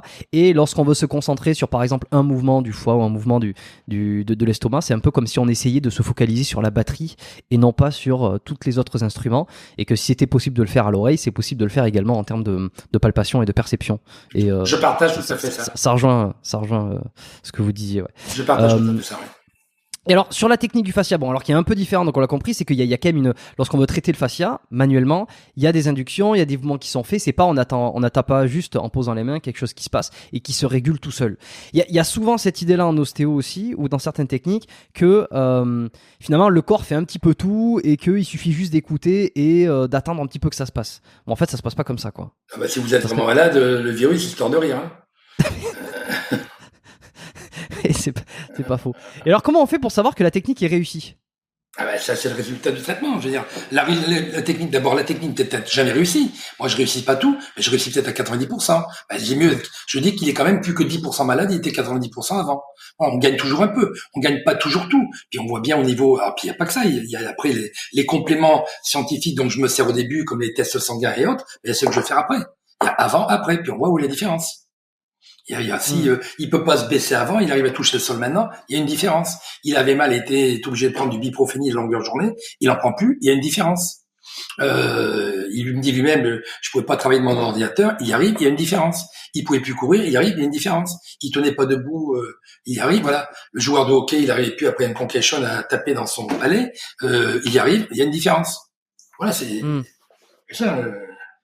Oui, j'avais soigné il y a 20 ans une championne qui est 3e au championne olympique, plongeuse, Myriam Boileau de chez vous, là, du Québec.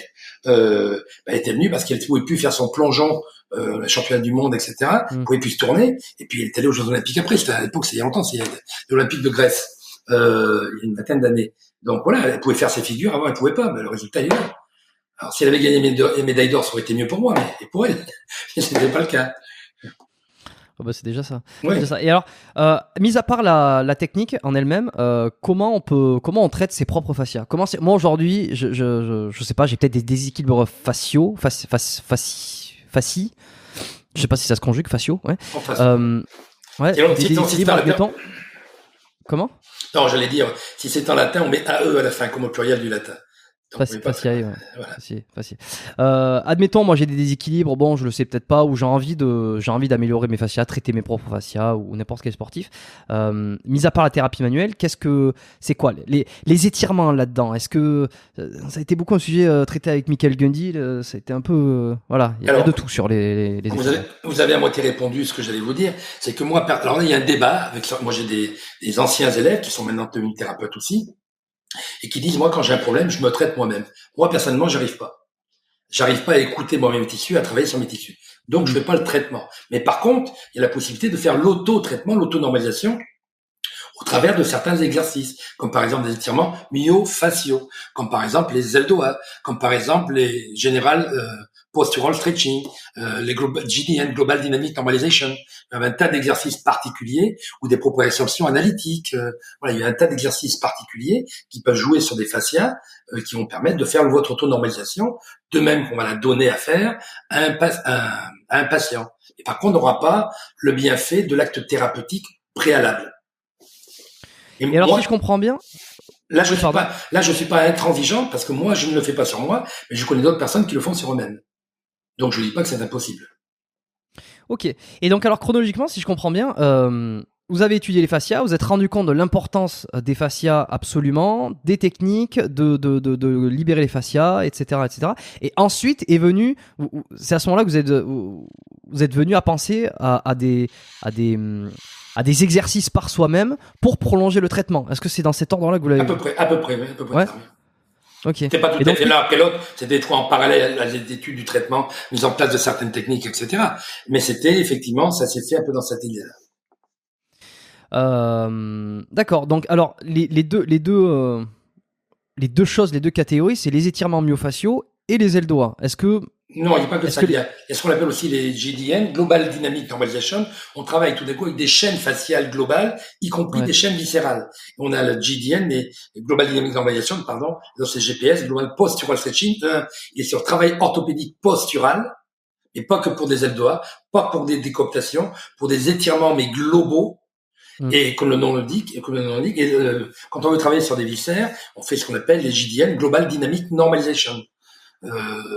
Par exemple, j'avais un patient il y a pas longtemps là, qui avait un problème hépatique. Le foie, entre guillemets, n'existe pas. Il y a 8 chambres, il y a 8 petites parties dans le foie. Bon, si on peut travailler un exercice qui va faire travailler la chambre numéro 1, la chambre numéro 2, 3, 4, 5, 6, 7, 8, c'est quand même mieux. Ça fait un autopompage de votre foie qui n'est pas une mauvaise chose. Ok. Et alors là, encore une fois, pour les non-initiés, déjà, le foie en lui-même, ça paraît quelque chose de difficile à travailler. Et alors, si on découpe encore plus à l'intérieur donc du foie, de travailler certaines parties, est-ce qu'il y en a, ils doivent rester sceptiques par rapport à ça? Non, mais là, c'est pas un problème. Ils tapent sur Internet, ils voient le foie, ils tapent 8 chambres hépatiques, c'est anatomique, c'est pas du tout du scepticisme, c'est pas sceptique, là, c'est l'anatomie. C'est pas moi qui... Et pour aller le travailler spécifiquement sur des mouvements, quoi. Ah bah, il faut savoir où on est, mais après, il n'y a pas de problème. Si je vous dis, vous levez le bras, vous allez travailler le deltoïde, vous n'allez pas en douter. C'est pareil pour le foie. Selon où il est placé, on met des positions là, et il faut l'expliquer. Quand je l'explique aux étudiants, ils comprennent exactement le principe du mouvement. Ils l'appliquent. Ok. Est-ce qu'il y a d'autres personnes qui ont travaillé sur ça en même temps, en parallèle que vous, par exemple, vous vous êtes rendu compte que vous avez des façons de voir les choses à peu près similaires avec d'autres ostéos sans avoir échangé en même temps, un peu comme des scientifiques qui en fait arriveraient aux mêmes conclusions sans s'être concertés pendant la recherche des éléments. Alors au niveau du concept holistique, comme je vous ai dit, avec les 3 piliers fascia, philosophie de la complexité et la biomécanique intégrative, associés en thérapie, certains le font, en exercice, personne, et lier les deux, je connais pas.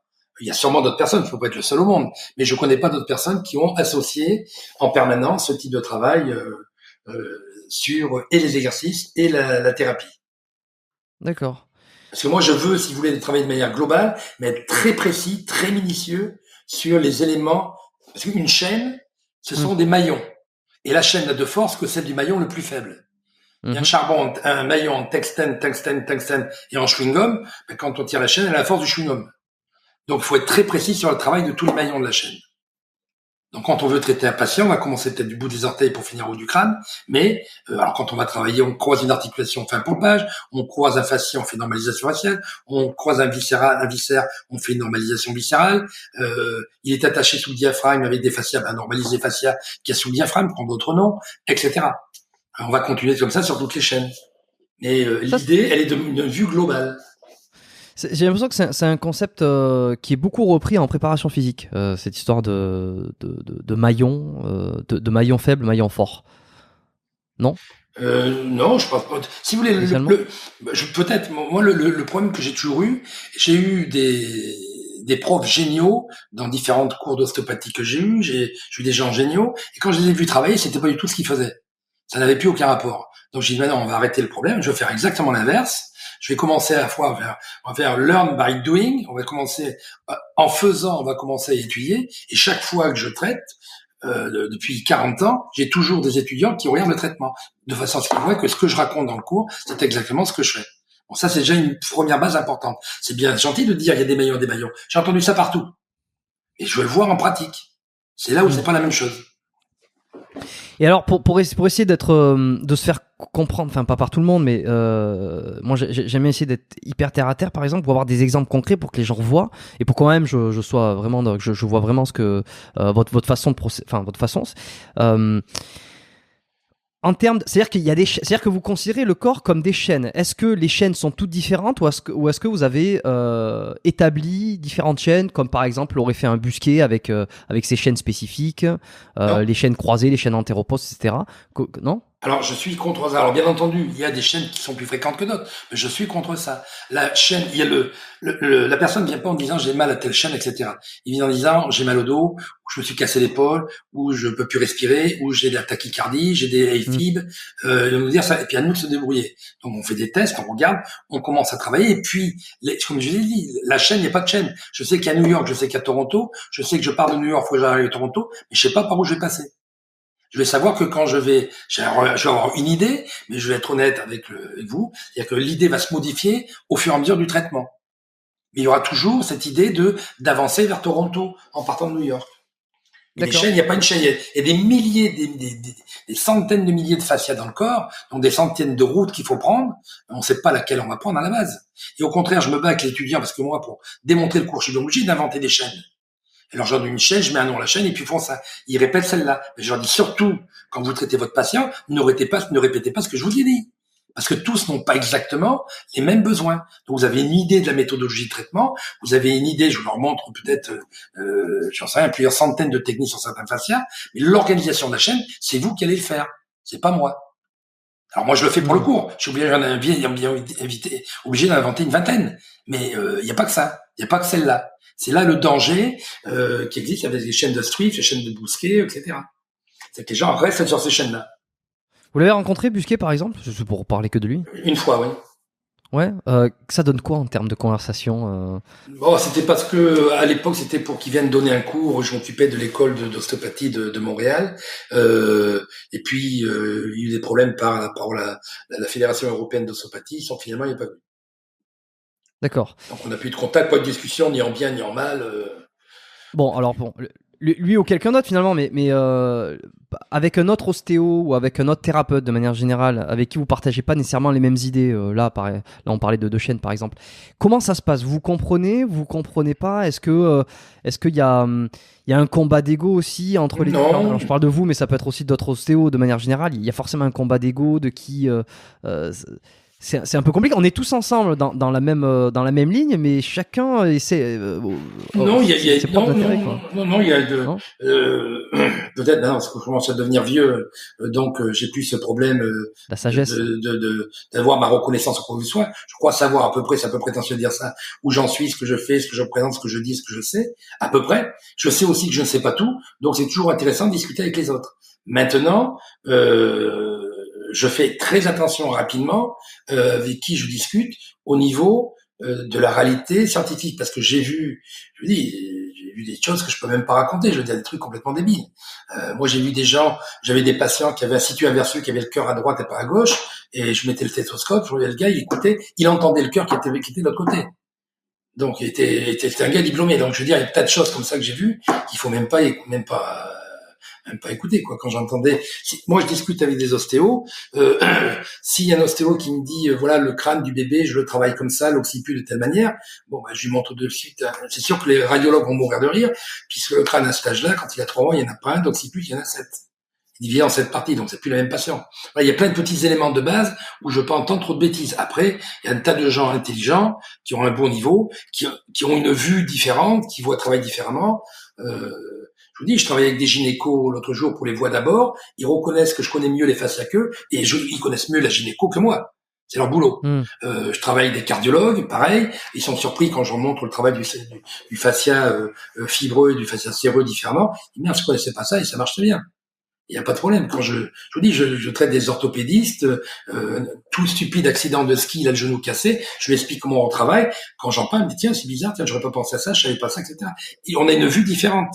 Et c'est très intéressant d'avoir cet échange d'autres personnes. Mais l'approche moi, je suis pas pour une approche partielle. Quand on parle de l'ostéopathe, moi, je fais que du crânio sacré. Pour moi, ça existe pas, ça. Moi, je fais que du fascia, ça existe pas. Moi, je fais du structurel, ça existe pas. Voilà. L'ostéopathe, il travaille tout parce que dans le corps, dans le même traitement, il y a une partie structurelle, une partie de fascia, une partie de pompage, voilà, il y a un petit peu de tout. Et à partir de quel moment vous réorientez sur quelqu'un, par exemple un entraîneur, je sais pas, un autre kiné, ou quoi que ce soit, Alors, à partir de quel moment vous le gardez ou alors, je vais vous surprendre, à chaque fois. Il n'y a pas donc un vous pas. réorientez à chaque fois quand même. À chaque fois, puisque j'ai pas le temps de faire j'ai une base où j'ai fait des exercices, mais dans ma pratique, j'ai pas le temps de le faire. Donc, sauf si je suis dans un coin perdu, etc. Maintenant, je commence à avoir beaucoup d'étudiants, enseignants qui travaillent à peu près dans le monde entier. Donc, quand j'ai des gens, je peux les orienter. Systématiquement, je leur donne, et puis ils connaissent. Je leur dis, tiens, n'oublie pas, je te propose de faire ça. Je leur envoie dans 4 mois, on verra où on en est, etc. Et puis, je propose, et puis ils font, et puis après, ils adaptent eux-mêmes. C'est ça l'intelligence et l'adaptation qu'ils doivent avoir sur le cas du patient. Il n'y a pas un patient qui sort de mon cabinet sans avoir une liste d'exercices à faire par quelqu'un de compétent, puisque j'ai pas le temps de le faire. Ok. Et est-ce qu'il n'y a pas comment on juge le risque d'avoir trop d'informations, par exemple entre les exercices que vous pouvez donner sur des exercices le doigt, des exercices d'étirement, quoi que ce soit, et derrière un autre praticien qui va prendre le relais, qui va peut-être lui donner autre chose. Est-ce que ça multiplie pas trop d'infos? Alors, stimuli en général, les patients en thérapie, quand je les ai en thérapie, ils vont voir un entraîneur que je connais un peu, on sait ce qu'il y a. Et puis des fois, il y a un petit problème. Il y a 15 jours, je donnais un cours sur les soldats justement de graduation en Eldo A4 à Londres, et j'avais référé très rapidement une femme au mois d'août marie son fils à New York. Et le jour du mariage qu'elle organisait, une femme qui organise tout, une très très riche famille, beaucoup de personnes, 300 personnes, elle tombe, l'accident, elle a une concussion, elle se casse le cou, elle refuse, comme c'était le mariage de son fils, d'aller aux urgences, elle souffre le martyre, elle fait le mariage de son fils pendant 2 jours, et il va 3 jours après, il disait, madame, il n'y a pas le choix, il faut faire sur l'intervention, qu'on fasse une fusion sur C3, C4, C5, ou C4, C5, C6, je me rappelle plus. Et avoir 2 chirurgiens, 3 chirurgiens, ils disent la même chose. Comme j'avais traité 2-3 ans auparavant, elle me téléphone, elle me dit où vous êtes? Je suis à Marseille, parfait, je prends l'avion, je viens. Elle vient, je la traite pendant 2-3 jours, je lui donne ses exercices à faire, je la renvoie à New York, je la réfère à une autre personne pour le suivi du traitement, une personne pour les exercices. Exercice, ça se passe très bien, et on me téléphone à Londres en 4 ans en me disant, elle me téléphone, impossible, elle m'a touché le cou, je peux plus bouger, etc. Et j'avais bien dit à cet étudiant, tu touches la ceinture scapulaire, enfin étudiant professionnel maintenant, tu touches le crânien si tu veux, mais tu ne touches pas au cou pour l'instant. Elle est très énervée, susceptible, elle a été blessée, il faut pas toucher au système nerveux sympathique, ne touche pas au cou, ça va avoir des problèmes. Elle y a touché, elle me dit, mais j'ai fait ça pour lui faire plaisir, elle m'a demandé de lui faire un petit passage, un petit pompage, etc. J'ai fait le pompage doux, puis elle a fait une crise de panique totale. Elle a fini aux urgences pour une crise de panique, parce que on avait tachycardie, on avait excité son plexus, son ganglion stellaire, son ganglion cervical moyen et supérieur. Et voilà, je lui ai téléphoné, bon, je déconne pas, etc. Bon, ça s'est bien passé, et puis on continue maintenant. Voilà, c'est des choses qui arrivent. Voilà, ça, c'est des choses qui arrivent. Tout ne passe pas. La patiente sort du cabinet, elle est bien traitée, elle rentre chez elle, tout est guéri. Il y a toujours des petits problèmes. On est allé trop vite, on est trop fort, ben on fait un feedback. Moi, j'ai pas de problème quand je fais un test du bassin, je fais mon mouvement, je commence à travailler. Au bout d'un quart, je me dis merde. Allez, redescendez de la table, on refait le test. Je me suis trompé. J'ai aucun problème avec ça. Et je le fais devant mes étudiants, ça pose aucun problème. D'accord. Ouais, parce que dire qu'on guérit tout, qu'on réussit tout du premier coup, c'est pas vrai. Même après 40 ans d'expérience. Pardon. Et alors, à partir de quand vous considérez que l'ostéopathie dépasse un peu les bornes en termes de soit de philosophie ou soit de méthodologie qui commence à aller un petit peu trop dans les étoiles? Alors, vous avez posé les 2 bonnes questions et vous donnez les 2 bonnes réponses en même temps. Elle dépasse un peu les bornes en termes philosophiques quand elle n'est plus dans le paradigme de la complexité, quand elle reste dans la complication, c'est-à-dire quand elle devient linéaire. C'est un peu l'ostéopathie que j'ai étudiée en tant que médecin. On a une spécialité en ostéopathie, c'est complètement linéaire. On fait un test, on fait tel ajustement, c'est dans 5 minutes, 20 ans. C'est comme si on donnait un médicament. C'est la même vue. On traite quelque chose de symptomatique. Quand l'ostéopathie aussi là-dedans. Oui, mais c'est pareil. Le reproche que je ferais à la chiropraxie, c'est pas sa technicité, c'est son mode de raisonnement, sa philosophie. Voilà, on n'est pas du tout dans la globalité. Et le deuxième reproche que je ferais, c'est ce que vous avez dit, c'est quand on est complètement dans l'ésotérisme. Ça me fout hors de moi. Et à partir de quand on l'est? Moi, c'est ça qui m'intéresse souvent, c'est que en fonction de avec qui on parle, l'ésotérisme le devient de moins en moins, ou alors, en fonction d'une autre personne, ça le devient de plus en plus. À partir de quand on juge que c'est ésotérique? Quand il n'y a pas de preuves, quand ça n'est pas explicable, mais en même temps, ce qui n'est pas explicable donne aussi des fois des résultats, donc c'est difficile de se faire un avis. Ouais, mais moi je voulais aller voir les résultats sur les gens qui sont pas malades, on les a toujours. Je voulais voir, moi, les gens qui sont ésotériques, quelles sont les catégories de patients qu'ils ont. Parce que tous ceux que je vois depuis 40 ans, ils soignent que des gens qui sont pas malades. Sauf s'ils ont un petit problème psy, ceci, avec ça, c'est un autre problème.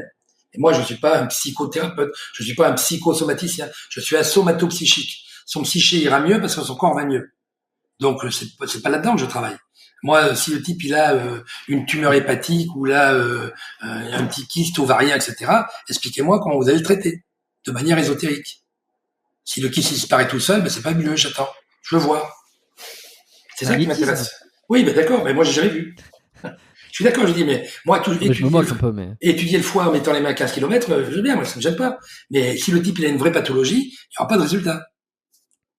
Et alors sur un concept dont on entend de plus en plus parler, alors peut-être parce que j'écoute un peu ce qui se fait aussi, notamment sur le podcast et surtout la santé d'Étienne Buidon, je sais pas si ça vous parle. Non. Bon, il invite quand même de sacrés personnages,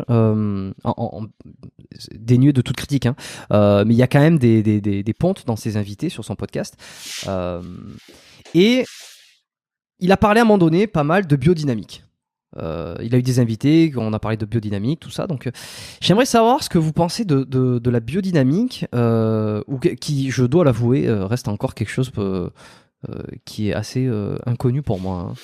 Alors pour moi aussi un peu, mais dans l'explication qui en est donnée, ça paraît cohérent.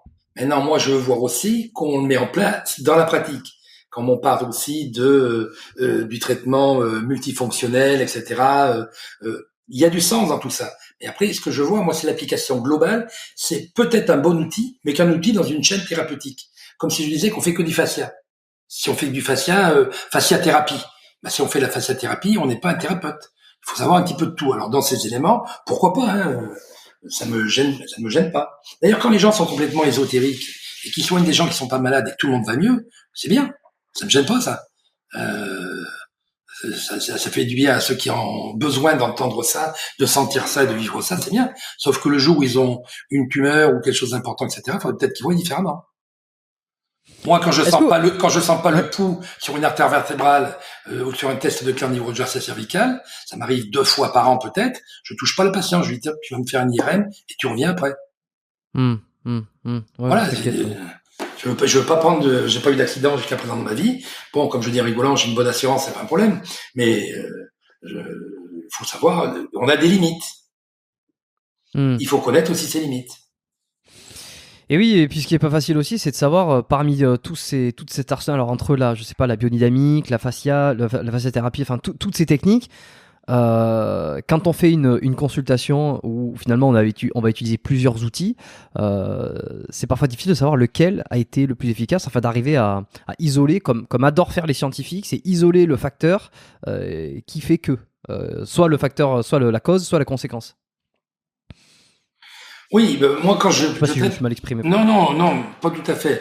Je suis en partie d'accord. C'est-à-dire que quand on traite le patient, à la fin il va mieux parce que j'ai fait le traitement, parce qu'il a fait l'exercice, parce qu'il a fait les LOA, parce qu'il a fait les étirements myofasciaux. Je m'en fous. Il va mieux. Voilà. Si j'ai été la cause de 90% du traitement, c'est bien. Si j'étais la cause de 20% du traitement, c'est bien. Voilà. Le tout, c'est que dans l'ensemble de tout, le but, c'est que le patient il vient, il est cassé en deux, il repart, il est bien. Ouais, je sais que oui, forcément. Enfin, Puis il y a pas que ça. On se construit avec ce qu'on mange.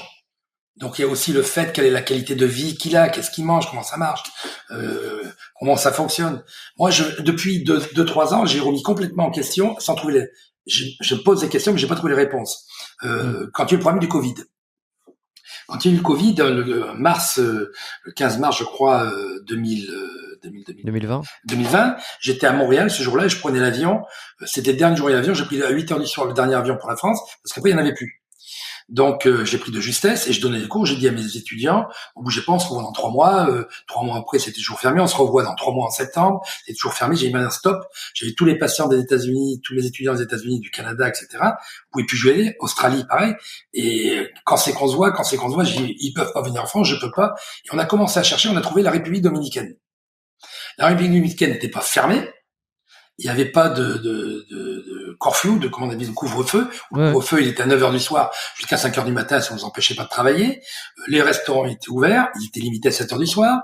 On pouvait donner des cours, on pouvait traiter. Et puis, ma foi, il y avait le même, à moins que le Covid connaisse les frontières et que le virus disait, ah, moi, je franchis pas, ça, c'est les Dominiques républicains, on n'y va pas. Je pense pas que ce soit le cas.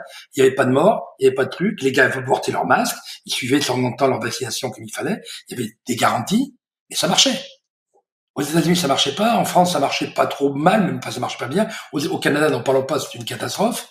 Et ça marchait très bien. Je travaillais à cette époque-là. Je travaillais au Maroc où il y avait le même problème, et je travaillais en République dominicaine. J'ai pas arrêté de travailler. Pendant tout le Covid, j'ai travaillé à l'université. Je donne des cours. Maintenant, je suis prof à l'université de Santo Domingo. Ça fait 2 ans qu'on est là-bas. Maintenant, j'y reste. Mes Américains viennent me voir à Santo Domingo, j'y retourne dans 15 jours, j'ai un cabinet là-bas, je donne des cours à l'université là-bas, ça se passe tout très bien, on fait la même chose. Mais ce qui m'intéresse moi, c'est quelle est cette différence. La seule question, la seule réponse que je me suis donnée, la seule différence qu'il y a, c'est un peuple un peu plus pauvre, donc il y a peut-être, en plus la bouffe est excellente, les fruits sont naturels, il n'y a pas de GMO, il n'y a pas d'OGM, il n'y a pas de saloperie, etc. Tout est goûteux, tout est bon, ça coûte pas cher. Ils n'ont pas été pourris de vaccins toute leur vie, même s'ils ont pris le vaccin du Covid. Ils n'ont pas pris les 50 vaccins qu'on donne avant l'âge de 2 ans à tout le monde. Ils n'ont pas été pourris d'antibiotiques et de corticoïdes. Peut-être que c'est ça. Je n'en sais rien. Mais il faut que je trouve une solution. Il faut que je trouve une raison d'être. Voilà. Et c'est ça le problème. Voilà, c'est pour ça que je vous dis, tout est loin d'être simple. Tout est loin d'être simple. Pendant cette période, c'est un petit peu un autre sujet, mais je recevais sans arrêt des mails de mes étudiants. Guy, qu'est-ce qu'on fait pour la vaccination? Qu'est-ce qu'on fait pour la vaccination? Qu'est-ce qu'on fait pour la vaccination? Ils me posaient la question pourquoi? Parce que pendant les cours, très souvent, je leur parlais de la vaccination. Je suis pas pour. Moi-même, j'ai pas été vacciné, mais je me suis vacciné pour le Covid. Je leur expliquais, avant de se battre pour la vaccination pour le Covid, on connaît pas, on arrête de coller des vaccinations pour pas avoir la rougeole, la varicelle, etc. sur des gosses. Ça change rien. Moi, mes propres gosses, quand il y en a eu qui a eu la rougeole, j'ai pris l'autre, j'ai mis dans le même lit pour qu'ils se vaccinent. Il a eu la rougeole, terminé, il était vacciné. Quand 2 ans après, ils ont eu le varicelle, j'ai pris la sœur dans le lit de son frère, elle a eu le varicelle, c'était réglé. Mais je vais pas coller des vaccins, des gosses de 3 mois, de 6 mois, etc., sans arrêt pour rien. Alors, il y en a qui sont utiles. Je suis pas un obsessif, je suis médecin, je suis pas un anti-vaccin. Mais je vais pas les vacciner pour la rougeole, l'aurore, rougeole, oreillette, rubéole, le tétanos, en toute façon, vacciné ou pas, vous serez... Voilà. Si je vivais au milieu de l'Afrique, j'aurais pas le même discours. Voilà, mais sur 48 vaccinations que vous avez à l'âge de 2 ans au Canada, ben, parce que ça va vite, hein, un pentacoque avec 5 rappels, ça fait 15. 3 rappels. 3 rappels d'un pentacoque, ça fait 15 vaccins. Faut arrêter de déconner. Alors les gens, ils ont accepté tout ça, et tout d'un coup, ils sont anti-Covid. Faut qu'on m'explique. T'es anti-tout, fallait te réveiller avant. Pourquoi t'étais pas anti-Covid? Pourquoi t'étais pas anti-vaccin avant? Voilà, le contexte et l'environnement voilà, qui fait le complot. Oui, mais le virus, il s'occupe pas de ça. C'est ça que je veux dire. À un moment donné, c'est comme vous disiez tout à l'heure pour le technique ésotérique. Le patient, le malade, son foie, son cœur, sa tachycardie, elle s'occupe pas de ça. Elle veut avoir un résultat. Le mec a de l'hypertension artérielle qui est à 16 ou 17 et il se dit bon, je me fais traiter, j'ai peut-être une chance de m'en sortir, ou je me prends des médicaments. Je me prends bon, s'il a 25, c'est pas la même chose. Enfin, pour vous, 250, 170 ou 180, on peut arriver à descendre. Il aura 140 s'il a 60 ou 150 de tension, s'il a 60 ans, 70 ans, je vais pas me mettre sous bêta-bloquant. Ça n'a pas de sens. Et alors, juste pour revenir 30 secondes sur les vaccins, pour quelles raisons ces vaccins sont devenus aussi populaires? Populaires ou impopulaires? Non, je veux dire populaires, ils sont autant faits. Qu'est-ce qui fait que... Vous parlez de quel vaccin? Des autres vaccins ou du Covid? Ouais, non, des premiers vaccins, tous les premiers qu'on fait depuis l'enfance. Pourquoi c'est aussi établi? Parce qu'auparavant, quand il y avait la méningite cérébro-spinale, il y avait un vaccin qui les soignait, mais ça n'existe plus, donc on n'en avait plus. Avant, on avait le tétanos, on mourait à l'époque de Pasteur. Maintenant, si vous avez le tétanos, vous allez à l'hôpital, on vous soigne. Donc c'est plus la peine de le faire. La rougeole, la varicelle et les oreillons, il y a une personne sur 1 milliard qui va peut-être en mourir, mais je ne vais pas me pourrir la santé, me détruire mon système immunitaire. J'accepte de courir ce risque, on ne pas pour les enfants. Je sais très bien que ça n'arrivera pas. Donc c'est cette hyper garantie dans la société de vouloir tous priver, on va se vacciner contre tout. Ça sert à rien. Quand je vois, moi, le nombre de patients qui viennent, que je traite aux États-Unis, qui me disent, j'avais ça, j'ai pris ils prennent des antibiotiques pour tout. Ça n'a pas de sens. Oui, des antibiotiques et des antidépresseurs. Et Ouais, mais ça n'a pas de sens. Alors, ça n'a pas de sens. Alors maintenant, je suis pas contre l'antibiotique. S'il y a besoin, j'en donnerai. Mes enfants, ils ont 20 ans, maintenant, ils en ont jamais pris. Et s'il faut en prendre, on en prendra, j'en donnerai. Je suis pas, par principe, anti-antibiotique. Ce jour-là, on fera un antibiogramme, ce qu'on oublie de faire, et je saurai exactement quel antibiotique il faudra pour telle pathologie. Et si je peux éviter, j'évite. Quelle est la bonne pratique sportive pour vous? Ou... Il n'y en a pas, c'est différent, c'est tout un tas. Tout un tas de pratiques. Ok, donc c'est un ensemble de sports qui mobiliserait un petit peu toutes les articulations, tous les muscles. Alors, disons au moins 2 sports différents. L'un qui soit plus peut-être dans la force. Il faut qu'il y ait un sport individuel, un sport collectif d'abord. Pour un enfant, je parle pour un jeune. Et après, il faut qu'il y ait un sport qui soit plutôt peut-être dans la force, dans l'opposition, et un autre sport qui soit plus dans la vitesse, la finesse, la beauté, l'artistique. Voilà. Qu'on arrive à manger, de faire du hockey tout le temps depuis l'âge de 3 ans, c'est pas une bonne chose. Faire du tennis depuis l'âge de 7 ans, c'est pas une bonne chose non plus. C'est plein de... Parce que ça quoi? Parce qu'il y a trop de contraintes mécaniques sur les mêmes articulations, sur les mêmes paramètres. Et le sport n'est pas une bonne chose pour la santé. On sait que les sportifs de haut niveau vivent moins vieux que les autres. Mais par contre, c'est un plaisir de qualité, pas la quantité de vie, c'est un plaisir de qualité de vie qui est complètement différent. Mais quand on fait du sport, de l'exercice, c'est pas pareil que être hockeyeur professionnel, footballeur professionnel, faire du judo 4 heures par jour, faire du golf à longueur de journée, du tennis sans arrêt plus les voyages, c'est pas la même chose. Ça, c'est une contrainte physique, effectivement, qui est une hyper contrainte pour ou l'articulation, ou le muscle, ou le viscère, ou j'en sais rien. Mais il y a une hyper contrainte selon le sport qui est dramatique. Et ça serait quoi la bonne dose à peu près de la bonne contrainte? C'est quoi? C'est par rapport à ce que vous avez vu, ça serait combien de fois par semaine? Combien d'heures? Je veux dire, à quel... c'est difficile d'aller tabler, d'aller savoir, parce que l'extrême du sportif professionnel, bon, on voit ce que c'est. Celui qui fait rien du tout, on voit ce que c'est. Exactement. Mais où c'est qu'on se situe entre les deux pour, à limite, être au mieux? Alors, si vous me donnez des chiffres, je vais vous dire, il faudrait à peu près 1 heure par jour. Voilà. Ok. Ouais, non, mais c'est pour avoir une idée, voilà. Ouais, c'est pour avoir un ordre d'idée. Et 1 heure par jour, c'est peut-être une bonne marge, comme ça peut être divisé sur l'année. On va passer une semaine au ski, alors à ce moment-là, on va se taper 6 heures par jour. Et c'est un sport plaisir. C'est pas forcé pour gagner une compétition. C'est pas la même chose. Est-ce qu'il y a une différence de prise en charge que vous êtes rendu compte vraiment en termes de pratique entre un sportif et un non sportif, entre un amateur, soit sédentaire, soit qui fait du sport 1 fois ou 2 fois par semaine, et un sportif professionnel? Est-ce que la prise en charge est différente dans vos mains en termes, je sais pas, de technique, et il faut passer plus de temps? Complètement. Non, même au niveau philosophique, complètement. Quand je soigne un sportif, le but, c'est qu'il gagne.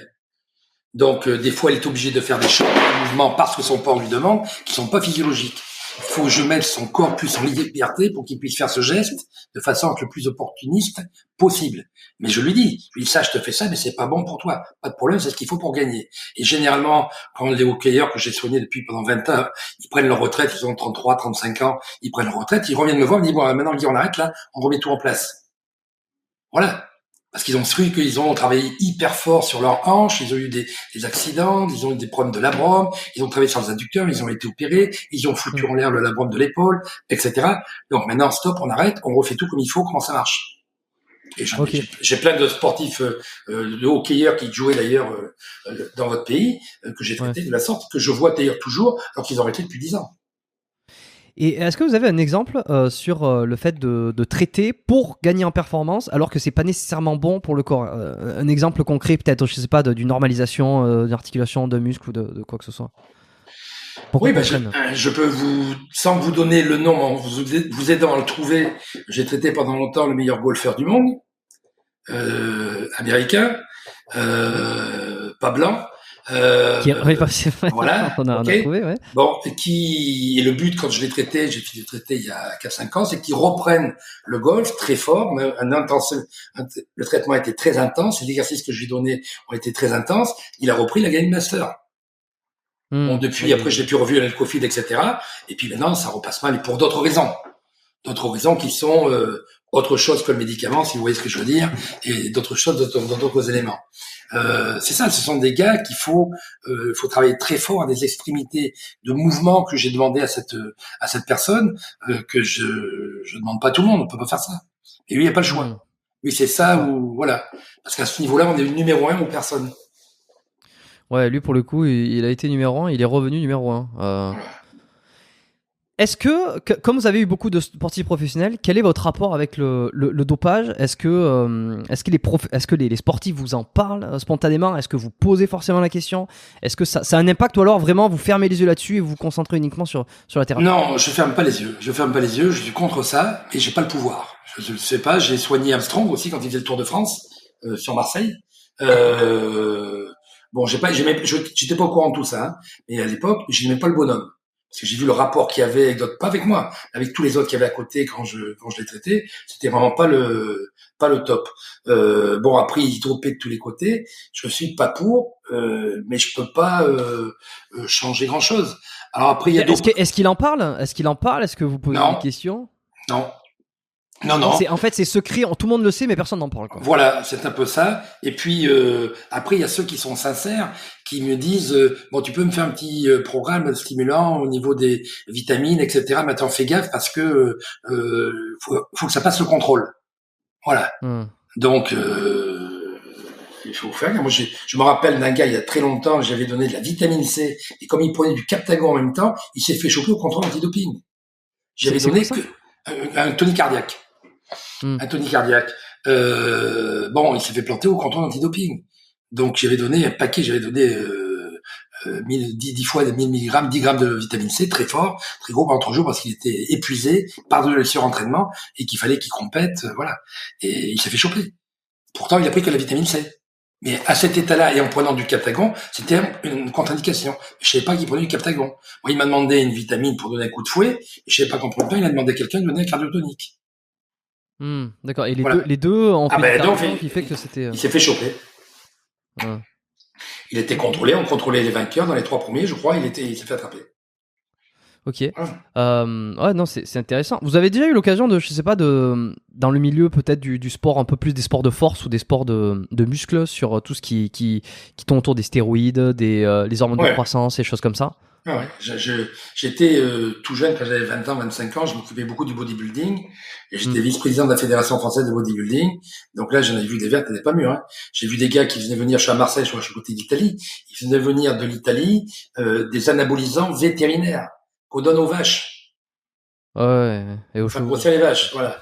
Donc ils prenaient ça pour eux au niveau musculaire. Alors c'est vrai que j'ai vu les résultats, c'était spectaculaire. En 6 mois, le mec, il était métamorphosé. Bon, mais qu'est-ce que vous voulez faire? Je pouvais pas, j'avais pas le pouvoir d'intervenir, de dire, etc. Mais alors moi, il y a un truc que je me rends compte, c'est que parmi ceux qui utilisent des produits dopants comme ça ou qui s'injectent n'importe quoi, il y a ceux qui sont au courant, qui ont toutes les, on va dire les plus, les moins, qui ont fait le rapport et puis qui ont pris la décision en ayant à peu près toutes les informations. Mais il y a quand même énormément de sportifs qui prennent la décision alors qu'ils n'ont même pas tous les renseignements. C'est-à-dire que tu leur dis, mais tu sais que tu risques ça. C'est limite s'ils te regardent en te disant, ah bon, ah je savais pas, non mais ça va. C'est quand même formidable. Alors il y a peut-être un côté paternel aussi vis-à-vis de l'entraîneur.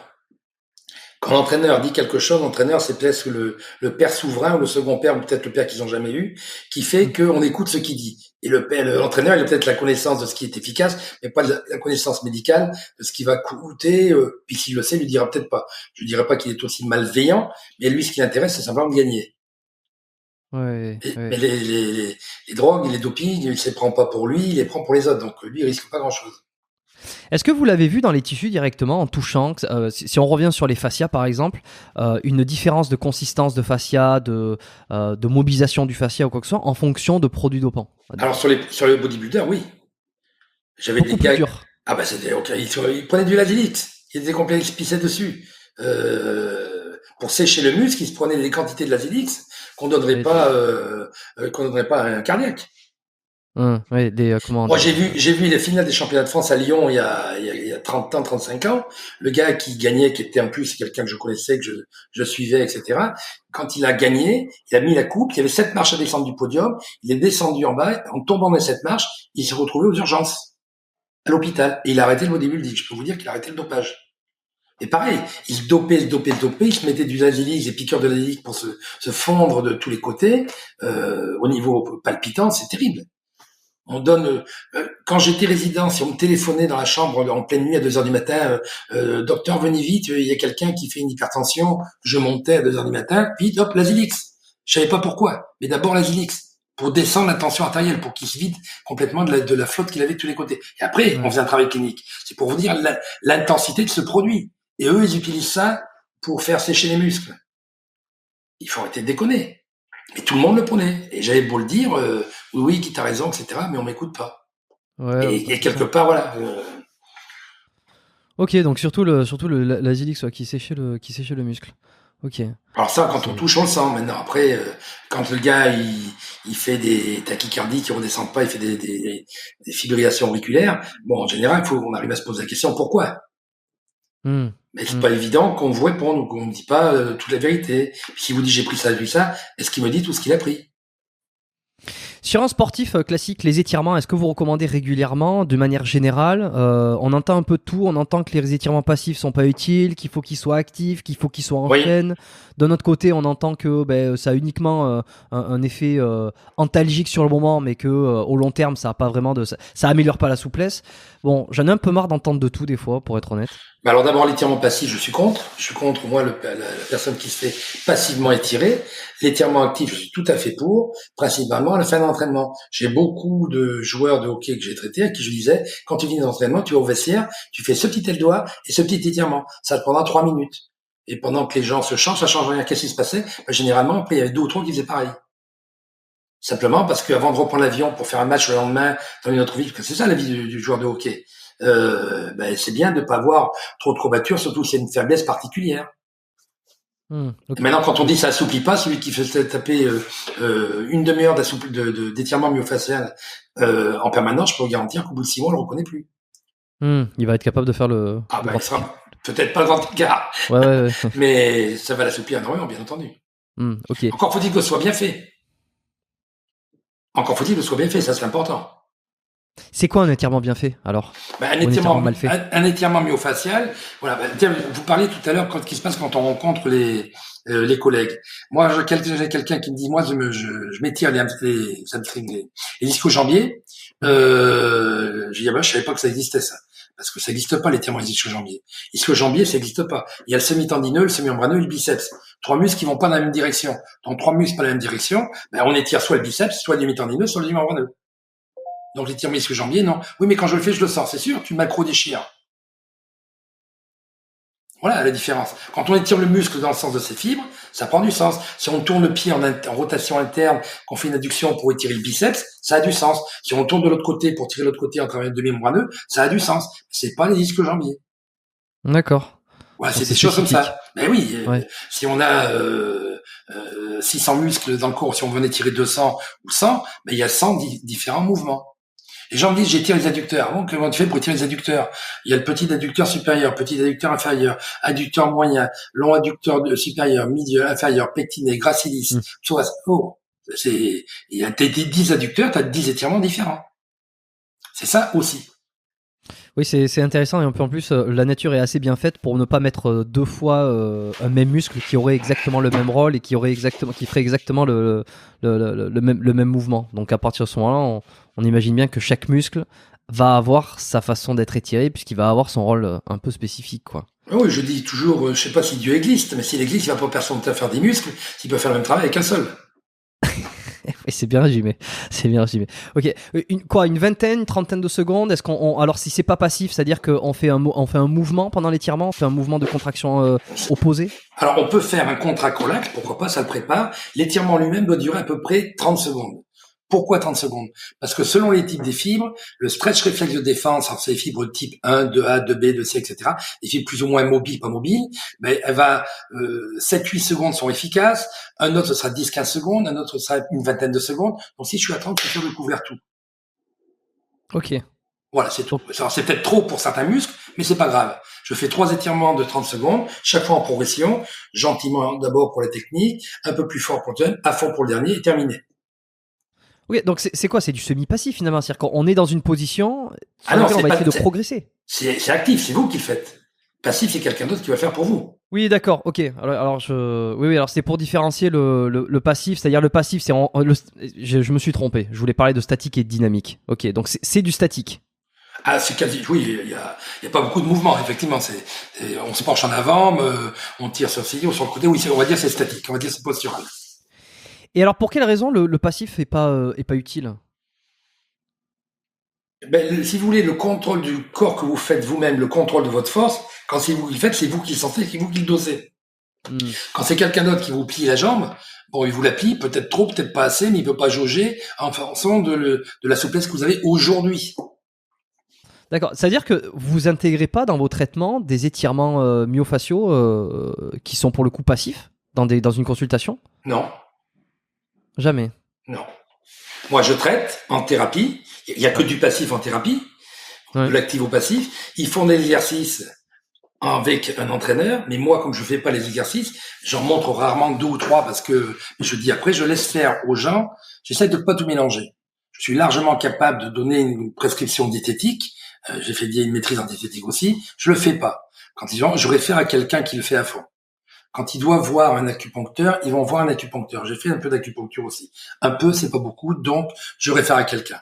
Pour les exercices, j'ai des gens qui font que ça à longueur de journée, même si ce sont des anciens élèves, ils doivent faire ça mieux que moi, puisqu'ils font ça à longueur de journée depuis 10 ans. Voilà. Donc je préfère référer à des gens qui sont plus en bain que ça. Quand on veut faire un petit peu tout, c'est jamais bon. On peut pas être parfait partout. Si je fais des exercices, que je fais le traitement, je donne des conseils diététiques, pourquoi pas de la musique, je veux dire, ce sera pas bon partout. L'art-thérapie suffit. Voilà. Un peu de sculpture pour terminer. Ok. Est-ce que ça veut dire que derrière, alors si vous donnez des exercices ou alors derrière il faut qu'il y ait un suivi avec des exercices, est-ce qu'il y a également un suivi en termes de compléments alimentaires, par exemple? Par rapport à ce que vous retrouvez en thérapie, souvent, vous dites tiens là il manquerait, je sais pas, souvent du collagène par exemple. Alors si vous voulez, ce qui se passait par exemple il y a 2-3 jours, j'avais un patient me dire tiens moi il faut que je prenne, je suis un petit peu trop végétarien, je prends de la B12, de la B9 et de la B12. J'ai dit parfait, etc. Si vous prenez la méthionine aussi, non, je prends pas. Si vous prenez pas la méthionine, votre B9 va jamais se faire avec la B12. La B12 s'appelle la cobalamine. Si vous prenez du cobalt, non, vous allez le prendre en même temps, zinc, nickel, cobalt. Si vous prenez de la B9 du zinc, nickel, cobalt pour le cobalt, et vous me prenez la méthionine et la B12, là, ça marchera. Sinon, vous mettez votre B12 dans la WC, ça coûtera le même prix.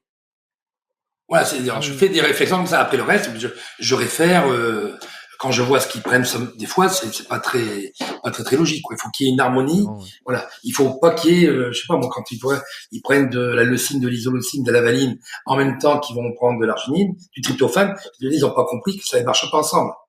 Donc, il y a des aminoacides qui vont marcher ensemble, des aminoacides qui marchent pas ensemble. Alors, certains ont des compléments qui sont bien, mais il y en a qui s'appellent diététiciens, il faudrait leur enlever le mot. Voilà. Ok, tout ça c'est quand même assez complexe expliqué comme ça. Sur le collagène, je faisais référence à Michael Gundil tout à l'heure qui a beaucoup travaillé, beaucoup étudié le sujet du collagène, et comme quoi chez les sportifs c'était peut-être aujourd'hui probablement le complément alimentaire le plus intéressant, le plus en déficit et sur lequel il faudrait le plus se pencher. Comme je vous ai dit, dans les fascias, vous avez des fibres. Dans les fibres, il y en a 3. Et les collagènes, il y a la réticuline et l'élastine. Donc le collagène, c'est une partie fondamentale. En plus, ce collagène construira le tube de collagène dans lequel on aura la migration de la flotte, on va dire, la migration de l'eau faciale. Donc il a raison. Le collagène, c'est une des matrices les plus importantes à ce niveau-là. Donc on peut faire après une injection parallèle de tissu collagénique ou après avec des glycosaminoglycanes qui sont associés comme de l'acide hyaluronique. Pourquoi? Parce qu'on va trouver ça principalement dans le cartilage ou dans les tendons, dans les ligaments. Donc ça va aider à une récupération articulaire pour un sportif qui a été traumatisé à ce niveau-là ou quelqu'un d'arthrosique. Mais c'est sûr que le sportif, il est plus jeune. Donc, ce qu'on appelle la chondroblastie, il y a les chondroblasties, chondroclasties. Les vieilles cellules de cartilage qui vont mourir et les jeunes qui vont vivre. Ben, elles sont plus efficaces à 25 ans qu'à 75. Donc, ce sera beaucoup plus efficace, il a tout à fait raison, ce sera beaucoup plus efficace sur les sportifs. Et après, il faut faire attention, parce que faire du collagène ou des PRP ou de faire des stem cells pour les systématiquement pour les sportifs, ça marche pas tous les coups. Donc, faut faire gaffe à ça aussi. Il faut essayer c'est pas une recette. Sinon, il y aurait plus de problème. Ça, c'est en termes vous parlez là d'injection, surtout. Oui. Ok. Et sur les compléments alimentaires, le collagène en poudre, par exemple. C'est pareil, si vous voulez. Voilà. C'est le même principe. Sauf que c'est plus efficace une articulation quand on met de suite en injection. Non, ça fera pas de mal de le prendre alors, collagène sera au niveau facial plus général. Oui, c'est ça, oui, ça va, oui, ça sera plus général. C'est une des composantes du fascia, donc ça a du sens. La grosse mode de glucosamine, chondroïtine, tout ça, ouais. Qu'est-ce que vous en pensez? C'est pas une grosse mode, c'est un des tissus particuliers qui va jouer sur justement ce qu'on disait, la chondroblastie après.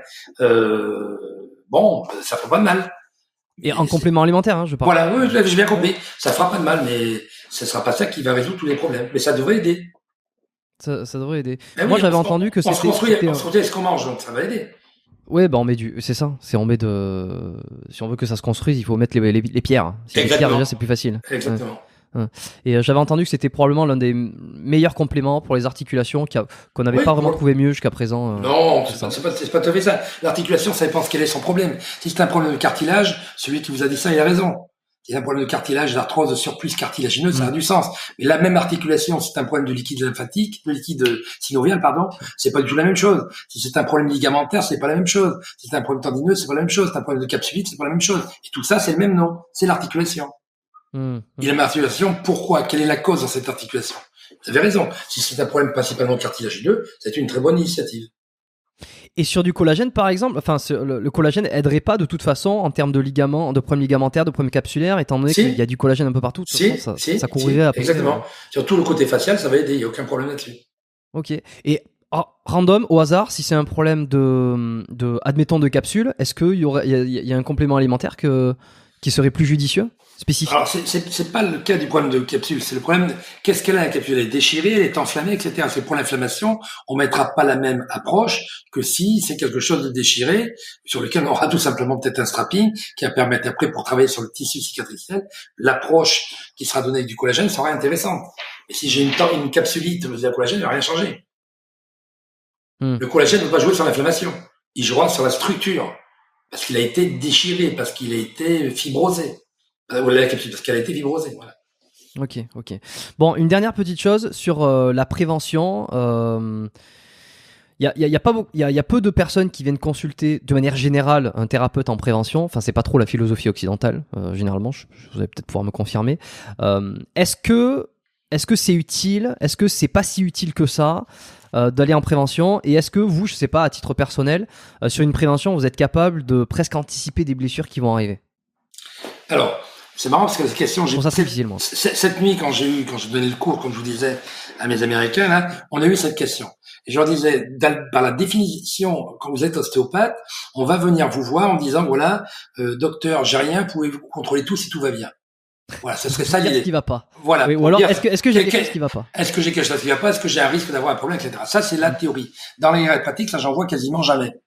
Pourquoi? Parce qu'il y a trop de monde qui sont cassés en deux et qui viennent vous voir, donc j'ai pas le temps. Les journées, moi, quand je commence à traiter, c'est à 6h du matin, je suis né à 21h le soir, il faut quand même pas, je peux pas en faire plus. Donc le point qui existe après, j'ai quelques patients que je vois régulièrement depuis des années, qui ont des problèmes. Mais surtout, on est quand même dans le côté préventif, parce que chaque fois que je les vois, on parle aussi d'autres choses. Tiens, ta savoir, ça serait intéressant. Tiens, faire un bilan, fais-moi la prochaine fois. Ah là, ta ZAD, gamma GT, ta créatine, ténurée, qu'on voit un petit peu si ça fonctionne bien. Au niveau des reins, ça a l'air d'un peu tendu. Est-ce que tu bois bien? Oui. Bah tiens, pendant 3-4 mois, on va prendre un système d'eau alcaline. Tu vas prendre un pH 10 ou un pH, un pH 10 ou un pH 9,5, etc. Voilà. On a toujours un côté préventif. Il y en a pas besoin, mais voilà, ça va aller mieux. C'est dans cette idée-là. Donc, le pur préventif, j'en vois pas qui viennent que pour ça, mais j'ai des anciens patients qui viennent, qui me disent pas j'ai rien, parce qu'il y a toujours quelque chose, mais on parle aussi de beaucoup d'autres choses dans un côté préventif. On essaye d'associer les deux. Très bien. Sur combien d'années là maintenant vous pratiquez? Vous m'avez dit plus de 40 ans? 40 ans, ouais. Plus de 40 ans. Ça a été quoi on va terminer un peu là-dessus sur les différentes tendances. Les évolutions de votre pratique, est-ce qu'il y a eu des vrais tournants, des choses sur lesquelles vous êtes vraiment remis en question, des changements de paradigme? Alors déjà, je vais vous dire, moi, quand j'ai commencé l'ostéopathie, Marseille, il y a 1 million d'habitants, il y avait 2 ostéopathes quand j'étais au début. Maintenant, il y en a à chaque rue. Ouais. Donc c'était pas du tout la même chose. Quand j'ai commencé l'ostéopathie s'enseignait nulle part en Europe, sauf dans 3 écoles en Angleterre. Il y avait la BSO, fait à temps plein. Il y avait Sheffield, que j'ai fait. Il y avait Maidstone, on appelle, l'European School of Osteopathy, l'école européenne, qui était à Maidstone, dans le Kent, dans le sud de l'Angleterre. Donc j'ai fait d'abord Sheffield. Quand j'étais là, je connaissais pas, j'ai fait ça en même temps. J'étais tout jeune, ça durait 3 ans à l'époque. Je suis sorti, je croyais que je savais tout, je me suis aperçu que c'était nul, que je savais rien du tout. Donc j'ai commencé à suivre un bonhomme qui s'appelait Benichou, qui va travailler complètement sur notre voie, sur les fascias. Alors ne confondez pas, si vous tapez sur Internet, il y a Albert Benichou, c'était son père, c'était une grande structure. Le fils, c'est pas tout à fait pareil, je dirais pas du mal, mais c'était pas la même chose. Parce que les deux sont ostéopathes. Albert Benichou. Albert Benichou, oui. Albert Benichou. Pas Pierre, hein, on est d'accord. Voilà. Donc m'a ouvert les yeux sur les fascias, sur l'écoute et le toucher, la façon de voir, la façon d'approcher ça, qui était très intéressant. Il avait une assistante qui était maintenant aux États-Unis, qui doit avoir plus de 75 ans, qui s'appelait Nicette Sergeyev, qui s'est marié à un Américain qui a travaillé à New York pendant longtemps sur les enfants. Elle a écrit des bouquins là-dessus d'ailleurs. Donc il avait une vue globale, plus approche, que vous diriez à la limite de l'ésotérisme, mais il l'était pas. C'est pour ça que je lui dis, faut faire attention. Il mettait pas les mains à 15 cm, il met les mains dessus, mais par contre, le toucher était extraordinaire. Et dans l'association, quand il touche chez vous, et comme il vous apprenait l'écoute, là, la vraie écoute. Après, en parallèle, je rentrais en médecine. J'ai donc étudié une autre façon de voir plus scientifique, plus argumentée. Et puis, comme j'ai vu l'ostéopathie ne marchait pas, je suis retourné, j'ai fait Maidstone. J'ai pas fini Maidstone, j'ai pas passé la thèse à Maidstone, mais j'ai fait Maidstone les 4 années là-bas. Et j'ai appris là, par contre, pas mal de choses, c'était intéressant. Et je continuais à travailler en permanence. Ça a été dans les principaux virages que j'ai pris. Et comme en parallèle, j'avais monté un grand gymnase qui faisait 3000 mètres carrés à Marseille, j'avais 2000 patients, enfin un très gros truc. Et tous les patients, je faisais des recherches, si vous voulez, à l'époque sur ce qu'on appelait le mal au dos. Tout le monde avait mal au dos, il y a 40 ans. Tout le monde avait mal au dos, c'était un gros problème, parce que ça empêchait les gens de travailler, ça coûtait de l'argent à la sécurité sociale, c'était un bordel de tous les côtés. Et on savait pas comment traiter le mal au dos. Donc, j'ai suivi des stages de partout, Cobat, Babat, Mézières, Cruyff, Brainstorm, Clap, tous les stages en disant, dans chacun des stages, j'ai trouvé ça c'est bien, mais ça c'est pas bien. Et puis j'ai commencé à créer avec ça les LDOA. Les LDOA, j'ai pas créé ça, clac, en un jour, j'ai piqué tout ce qui avait à côté qui me passait bien, tout ce qui était pas bien, je l'ai corrigé. Et j'ai corrigé les ailes doigts. Et en même temps, j'exerçais ça sur les patients que j'avais. Les patients, ils venaient. Je leur donnais des ailes doigts à faire en fonction de ce qu'il y avait à faire. En parallèle, je devrais pas trop le dire, mais j'étais résident, donc je prenais des radios pour contrôler si les niveaux auxquels je pensais étaient bons. Et puis ça a tourné comme ça. Puis il y a un autre virage, c'est que quand je recevais des patients, alors ça va mieux ton dos, etc. Ouais, ça va mieux. Enfin, quand on dit ouais, ça va mieux, ça veut dire que ça n'a pas changé grand-chose. Mais par contre, j'ai arrêté de ronfler. Et par contre, j'ai plus de règles douloureuses. Mais j'ai qu'est-ce que c'est cette histoire-là? Je lui donne des ailes doigts pour ça, pour un problème sciatique ou j'en sais rien. Il revient en me disant qu'il n'y a plus de règles douloureuses. Enfin, elle revient, plus de règles douloureuses. Bon, j'ai commencé à dire, mais t'es idiot, tu passes ton temps à dire aux élèves, faut arrêter de penser que le corps, c'est que des muscles, des articulations et des os. Et toi, tu fais la même chose. Donc, j'ai rajouté une composante viscérale. Ça a été un gros virage. Et le dernier virage qu'il y a eu, c'est une vingtaine d'années, quand j'ai commencé à travailler plus intensément aux États-Unis, où j'ai connu la grosse pathologie américaine qui s'appelle le stress.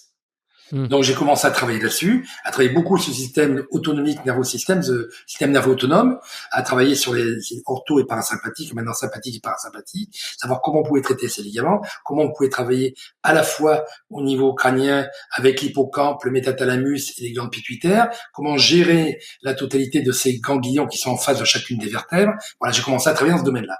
Ça, c'était les orientations que j'ai eues, et en parallèle, j'ai tout voulu enseigner, j'enseigne depuis 81. Ok. Et au niveau de l'endocrinologie, vous avez fait aussi un peu d'endocrino, j'ai vu sur le site à un moment donné. Oui, je fais un petit peu d'endocrino, parce que c'est une des éléments qu'on va enseigner aux étudiants. Ça fait dans la dernière partie, juste avant l'ANS, dans la dernière partie du programme, il faut avoir l'endocrino. Parce que les glandes pituitaires, elles gèrent principalement la gestion des hormones. Donc, il faudra bien qu'on sache, quand on parle de l'hypophyse ou de la glande pituitaire, il faudra bien qu'on sache comment ça fonctionne, quels sont les récepteurs, comment ça marche, etc. Est-ce qu'il y aura un impact sur des techniques sur endocrino par rapport à des personnes qui utilisent des produits dopants qui joueraient sur les hormones? Je ne sais pas à quel point il pourrait y avoir une utilité, une indication, contre-indication. Pour moi, il y a des contre-indications sur les hormones. En général, on ne doit jamais prendre d'hormones. On en prend que quand on est obligé. Ouais. Mais sur des techniques, sur des techniques endocrino. Ben oui, si le gars était dopé ou non dopé. Ouais. Encore faut-il le savoir. Je crois pas. Quand je dois traiter une thyroïde, si le gars est en hypothyroïde, je traite la thyroïde. Je n'arrive pas à savoir s'il a été drogué ou pas auparavant. Et par contre, j'ai une autre approche de voir. Il faudrait qu'on m'explique pourquoi je traite 3 thyroïdes par an en France et j'en traite une par round quand je vais au Canada ou aux États-Unis. Pourquoi? Parce que là-bas, dès qu'on est en hypothyroïde, on vous balance les mecs sous le sathyroïde, les lévothyrox, etc. Ici, on prend quand même le temps de faire le test une fois, 2 fois, 3 fois, de se poser des questions, d'abord voir s'il y a des problèmes cliniques. Parce que tout le monde, à un moment donné, si on fait un test sanguin, sera en hypo ou hyperthyroïdie. Au moins dans sa vie. Mais tu ne sais pas, t'as pas de symptômes, tu t'en fous. Voilà, si le type maintenant il me dit sans arrêt, mais moi j'ai froid tout le temps, il a une mauvaise humeur, il est agressif, etc. Bon, il a une fatigabilité. Ok, on peut comprendre à ce moment-là. Mais avant de traiter, de le substituer, avant d'être un doping, un médicament, avant de parasiter le système classique en mettant un doping, ou un médicament, il est bon d'essayer de voir ce qu'on peut faire directement avec la glande. Est-ce que le système sanguin qui va à la glande marche bien? Est-ce que la glande elle-même peut être pompée? Que ce soit une glande surrénale ou quoi que ce soit. Maintenant, après, si on retarde le fait de se mettre sous synthroïde, on a gagné 10 ans. C'est bien. Je vois. Donc, c'est le médicament, oui, mais lorsqu'on a exclu, voilà. que ce n'est pas, enfin, c'est les antibiotiques, c'est pas automatique. Voilà, si on peut résumer ça un petit peu comme ça. Ok. Les formations que vous avez en ce moment, les formations en cours ou les choses que vous proposez. Alors, il y a République Dominicaine, Maroc. Non, c'est principalement, oui, mais c'est principalement en République Dominicaine. J'en ai donné à Londres l'an dernier, mais enfin, le principal, c'est en République Dominicaine maintenant. Avant, j'allais en Australie, à Londres, partout, etc. Et maintenant, tous ces gens-là viennent en République Dominicaine. Donc, vous avez pas repris le classique? Non. J'ai repris le classique programme. Mais comme j'ai la chance d'avoir à l'université un matériel extraordinaire dans un cadre fabuleux, avant, quand j'allais enseigner à Montréal, il faisait moins 30. Là-bas, quand je vais au mois de janvier à République, il fait plus 30. Entre moins 30 et plus 30, c'est quand même pas pareil. Voilà. le truc est vite vu. Voilà. Et puis avant, quand je disais je travaillais aux États-Unis, c'est pas tout à fait vrai. J'allais à Montréal, 4 jours, je prenais l'avion, j'allais à New York, 4 jours, je prenais l'avion, Los Angeles, 4 jours, j'allais à Fort Lauderdale, 4 jours, je prenais l'avion, j'allais à Boston, 4 jours, je prenais l'avion, j'allais en Australie. Enfin, c'était un truc de fou. J'ai fait ça pendant 20 ans. Donc maintenant, je prends l'avion, je vais en République Dominicaine, je travaille pendant 1 mois et je reviens. D'accord. Comment on fait pour se développer à ce point-là, d'un point de vue internationalement, avant même l'arrivée des... Alors, vous n'êtes pas sur Instagram, vous n'avez pas de chaîne YouTube particulière, vous faites pas le YouTuber ou quoi que ce soit. Non. Comment on se développe à ce point-là internationalement avant l'avènement des réseaux sociaux? Ça paraît, moi ça me paraît. Je me dis comment il a fait. Vous savez, pour les patients, moi je suis plein jusqu'en décembre 2023 là, les rendez-vous. Donc comment ça se fait? C'est des patients qui parlent entre eux, qui savent, tiens, va voir, etc. Et s'ils font ça, c'est que je pense qu'il y a eu des résultats. C'est un peu difficile pour moi de le dire, mais sinon ce serait pas le cas. Et les élèves, c'est pareil. Bon, j'ai des élèves, je mise sur la qualité des élèves. Du travail. Donc moi, j'ai des cours, ils sont une vingtaine, ils sont pas 200 parce que je leur donne beaucoup de travail à faire. Si ça leur plaît pas, ils font pas. C'est pas un business en priorité. C'est d'abord transmettre la qualité de ce que je veux faire. Bien sûr, je veux pas cracher sur les sous, mais c'est pas le but. Et maintenant, le Covid m'a amené autre chose, c'est que je fais par Zoom, je connaissais même pas ça du tout auparavant. Depuis 2 ans, je fais les cours, la partie théorique par Zoom. Ce que j'ai fini cette nuit à 2h du matin avec le décalage horaire. Ok. Donc là, ce que vous enseignez, c'est un petit peu ce dont on a discuté aujourd'hui. Fascia, eldoa, somatothérapie, somatotraining. Alors, si vous voulez, il y a 3 choses. Il y a l'éthiothérapie, le somatotraining, somatothérapie.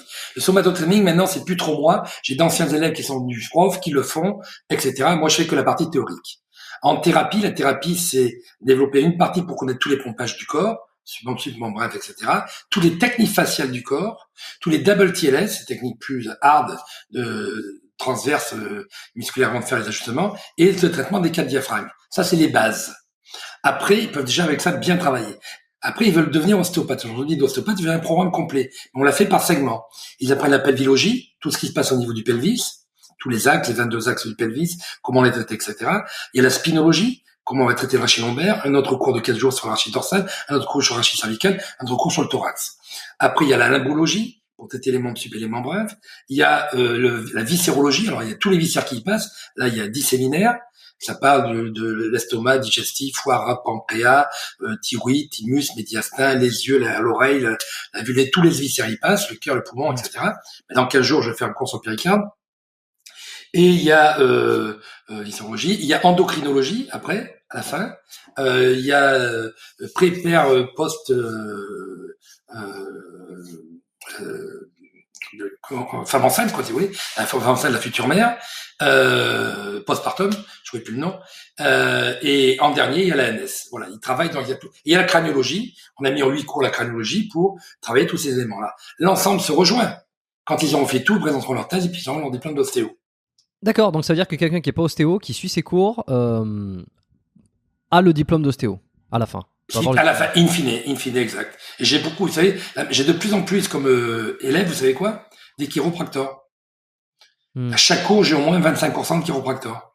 Et j'en ai de plus en plus.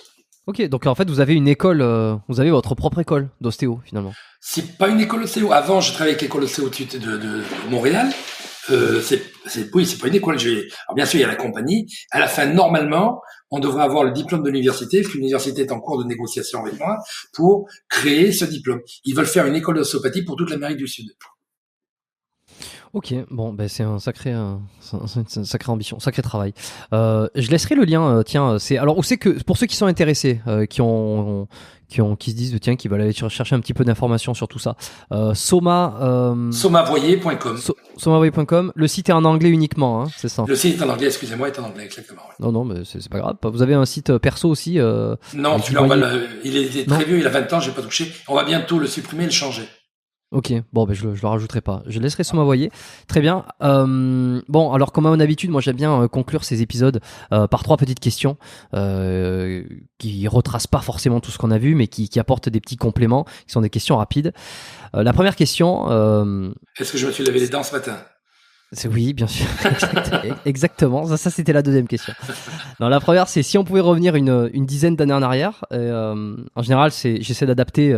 Je vais vous demander peut-être une vingtaine ou une trentaine d'années en arrière, avec un peu plus d'expérience. C'est quoi le meilleur conseil que vous auriez eu besoin d'entendre? De manière générale, ça peut être dans la thérapie, comme ça peut être dans la vie de tous les jours. De réfléchir plus au niveau philosophique. Et j'ai eu la chance, j'ai oublié de vous dire, on parlait des virages, j'ai eu la chance de travailler, j'ai eu un prof qui a maintenant 102 ans, il y a une trentaine d'années, qui s'appelait Edgar Morin, quand je suivais des cours de sciences d'éducation où je préparais une thèse que j'ai jamais finie d'ailleurs, mais j'ai pas fait en sciences de l'éducation, sur la philosophie. Oui, exactement.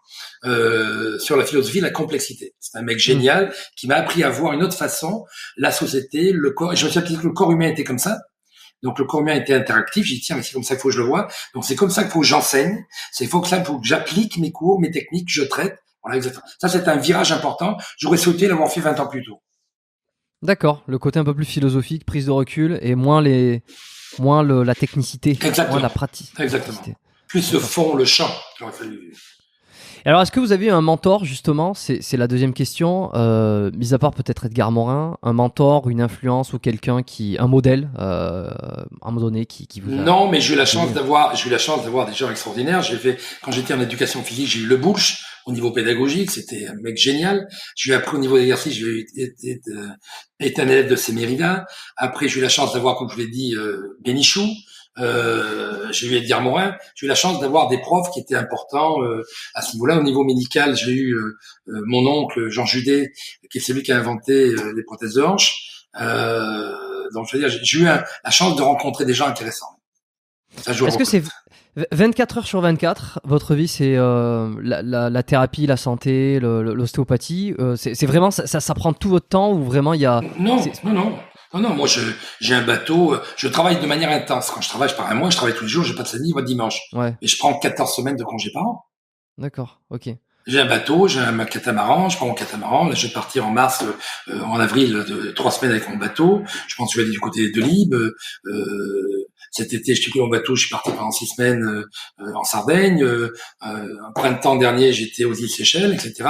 Je prends ma famille maintenant commence à être réduite, puisque j'ai des gosses qui ont 20 ans, donc ils font comme tous les gosses à 20 ans, ils ont leurs études. J'en ai une qui est à Paris, l'autre qui va partir en Irlande, etc. Donc, non, je travaille à fond. Hein. Et quand je coupe à fond. D'accord. Sur le bateau, il n'y a pas de téléphone, il n'y a pas Internet. Et la vie s'arrête pas, et le monde s'arrête pas de tourner. C'est parce que je lis pas mes mails que voilà. Ok, non, mais c'est intéressant parce qu'on se pose toujours la question des grands passionnés, des grands professionnels comme ça. Si à un moment donné, comment ça se passe? Est-ce qu'il y a une coupure? Est-ce que c'est 100% du temps?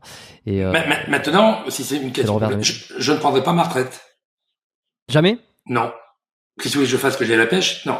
Je diminuerai l'intensité peut-être parce que le corps me demandera de diminuer. Ouais. Mais je veux être toujours là-dedans, toujours travailler. Peut-être je commencerai à écrire des livres, etc. Si je trouve le temps. Voilà, je m'arrêterai pas de travailler ça. Non, j'ai trop vu de personnes géniaux, à commencer par feu mon propre père, qui était un mec extraordinaire. Le jour où il était à la retraite, il est devenu vieux, sans rien dire, il travaille plus, il vit plus, alors que c'est un mec dynamique, extraordinaire. Donc j'ai eu cette leçon-là déjà. Et il y a tellement de choses à faire et tellement de choses à apprendre. J'aime bien apprendre tous les jours. Peut-être que j'ai peur d'Alzheimer, là, j'en sais rien. Est-ce que les sportifs professionnels, c'est terminé? Non, je les vois toujours. Vous les accompagnez toujours? Non, je vois toujours. Ceux qui viennent me voir, j'en ai chaque fois qui viennent non, j'ai Ben Crane, un golfeur qui vient me voir, j'ai Eric qui vient de Tchécoslovaquie, j'en ai un autre qui joue à Détroit, qui passe par Suède et qui vient me voir en même temps. Non, j'en ai plein. Ok, non, ça continue. Ok. Bon, très bien.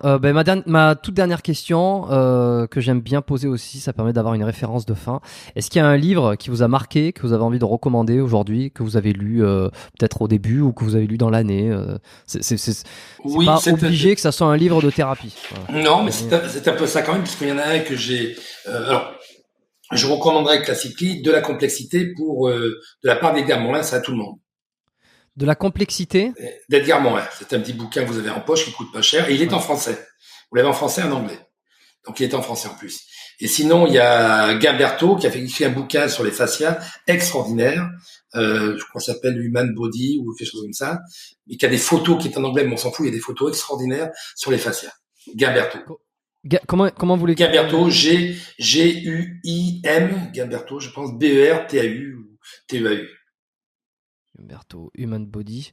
Ok, je retrouverai les livres et puis je les laisserai dans la description de l'épisode pour ceux qui veulent aller regarder et aller se les procurer. J'ai déjà entendu parler d'Edgar Morin plusieurs fois, mais j'ai jamais lu ce qu'il fait. Je vais peut-être aller m'y intéresser. C'est un très bon bouquin qui a deux avantages. Il est très bien dans son contenant et si vous le prenez, vous lisez le soir, c'est un excellent somnifère.